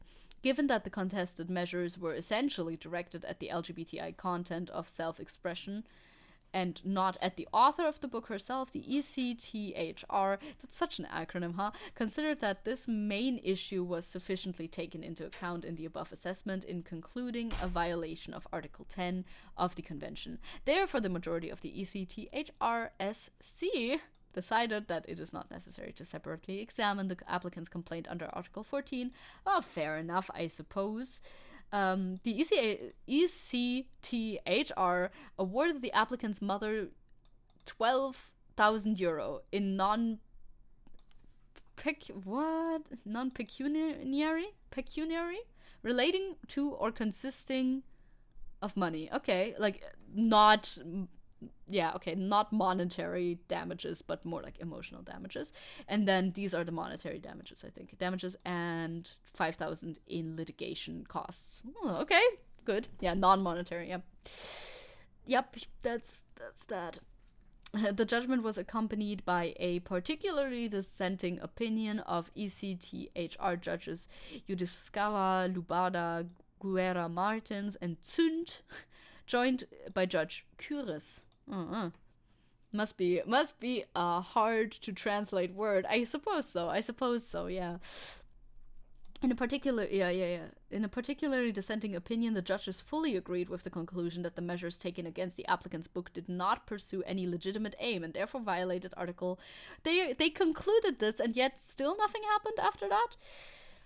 Article 10 of the Convention. However, the judges disagreed with the opinion of the majority of judges that it is not necessary to separately examine the applicant's complaint under Article 14 of the Convention, which is applied together with Article 10. So they would want to examine this additionally. All of this, so they agree. TLDR, they agree. But still nothing happened after that, aside from the money, I guess. Well, the money's a little bit of a W, I suppose. You guys go rob Nankarak. You guys can go Nankarak. I didn't think Taka would go so in depth into this. I should have sent better links. I used those articles simply as sources for what I wrote on Discord. Oh yeah, that's usually what I do. That's usually like, I don't know. That's kind of how I like to look at them. But then it gets a little long. Yeah, sorry. That's maybe that's my bad. Maybe that's my bad, you know. I'll get better at using sources one day as well. We're all on our journey, right? So that's this one. We also have some updates on this. There's 2 articles here that updated the situation a little bit. Second would point you to Nankarak instead of himself, who has literally infinite amount of channel points. What? No way. You are certainly lying. This is certainly not what my channel points look like. They are infinite, but I also can't spend them on Gamba. Oh, look, I can stretch it. This is my channel points. Infinite kind of looks like 0. Yeah, Panimayu. Yeah, don't Panimayu at all. I'm glad nothing happened in the Germany. Yeah, nothing at all. Nothing is happening in the Germany. Don't worry about it. Do we need? How am I supposed to distribute these? I wish I could bet. I wish I could like money launder. But I can't. I can't even money launder anymore.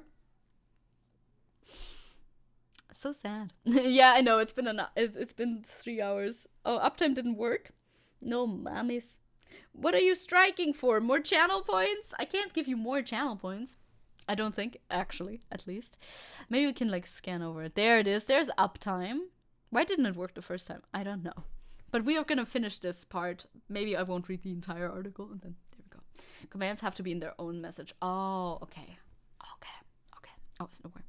Coalition partners have agreed that they will look for additional votes in their ranks in order to pass the civil union law, legalizing gender-neutral civil partnerships, says Freedom Party leader and Economy Minister Osrin Armonate. Osrin Armonate. You guys have hard to pronounce things. Yeah, this is about a different thing. It is. It's like the general state of Lithuania. So are you saying I could move that onto the next day and it would flow better? Is this what you're saying? Is this what you're saying? Because you're making a good proposition there. You are making a good proposition there. In before Minecraft gets banned in Lithuania. Minecraft makes you gay. Yeah, true. However you want. That's fair and true. I wish I could money launder, but I can't anymore. Yeah, it's so sad. Should we move you? And you? Oh, wow. I really thought I was gonna be way faster. That's why I put everything in there. But I always think I'm way faster. But that's just my problem, I think. I think that's just my problem, personally, that I always think I'm way faster than I actually am. I do ramble a lot, though. Think about it a second. Wouldn't you want the satisfaction of finishing the docket today? No, I'm fine. I'm kind of hungry, Tinty. I'm kind of hungry. I'm a little hungry. Congrats to those who have gotten points, gamers. Come on, man. It would take really long. Rigged. It's not rigged. I really thought I could do it. You voted on it. It's your fault for voting on it. August is saying the civil union law is not the same as the gay propaganda law. Yeah, okay. We want to pass the civil union law so that the gay couples could get some rights. The gay propaganda law is what we want to repeal. Yeah, so that media wouldn't get censored. That makes a lot of sense. Oh, that's what Monica been lurking about. Nice. Just remember, Zeke never finishes the news. It's kind of true so far. It's been a while since we finished the docket, but one day we might. To be continued. Next episode, on the next episode. God, that's in a week already because of the way that this week is scheduled. Either way, I had a lot of fun talking to you on stream today. I will be back tomorrow with drawing viewers, so that's pretty nice. Yes, Roundabout starts playing. Exactly.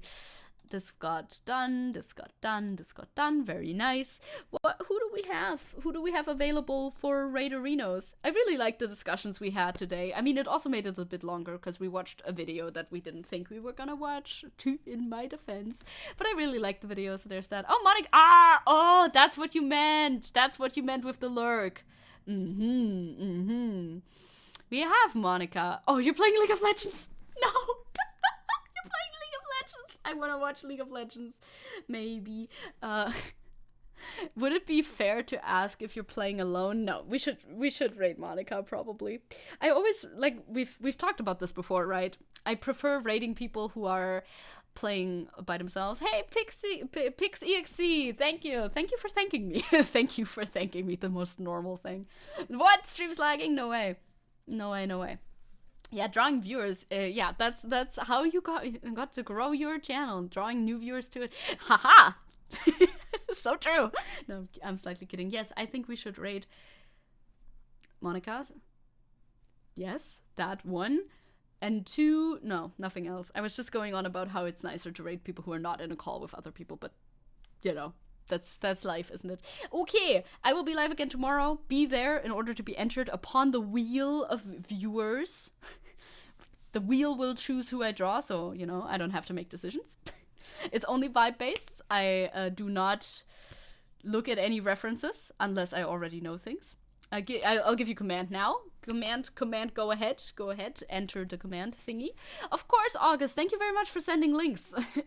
I appreciate all the links I get, even though I can never cover everything because I ramble way too much. But that's life, you know, that's life. At least I saw it.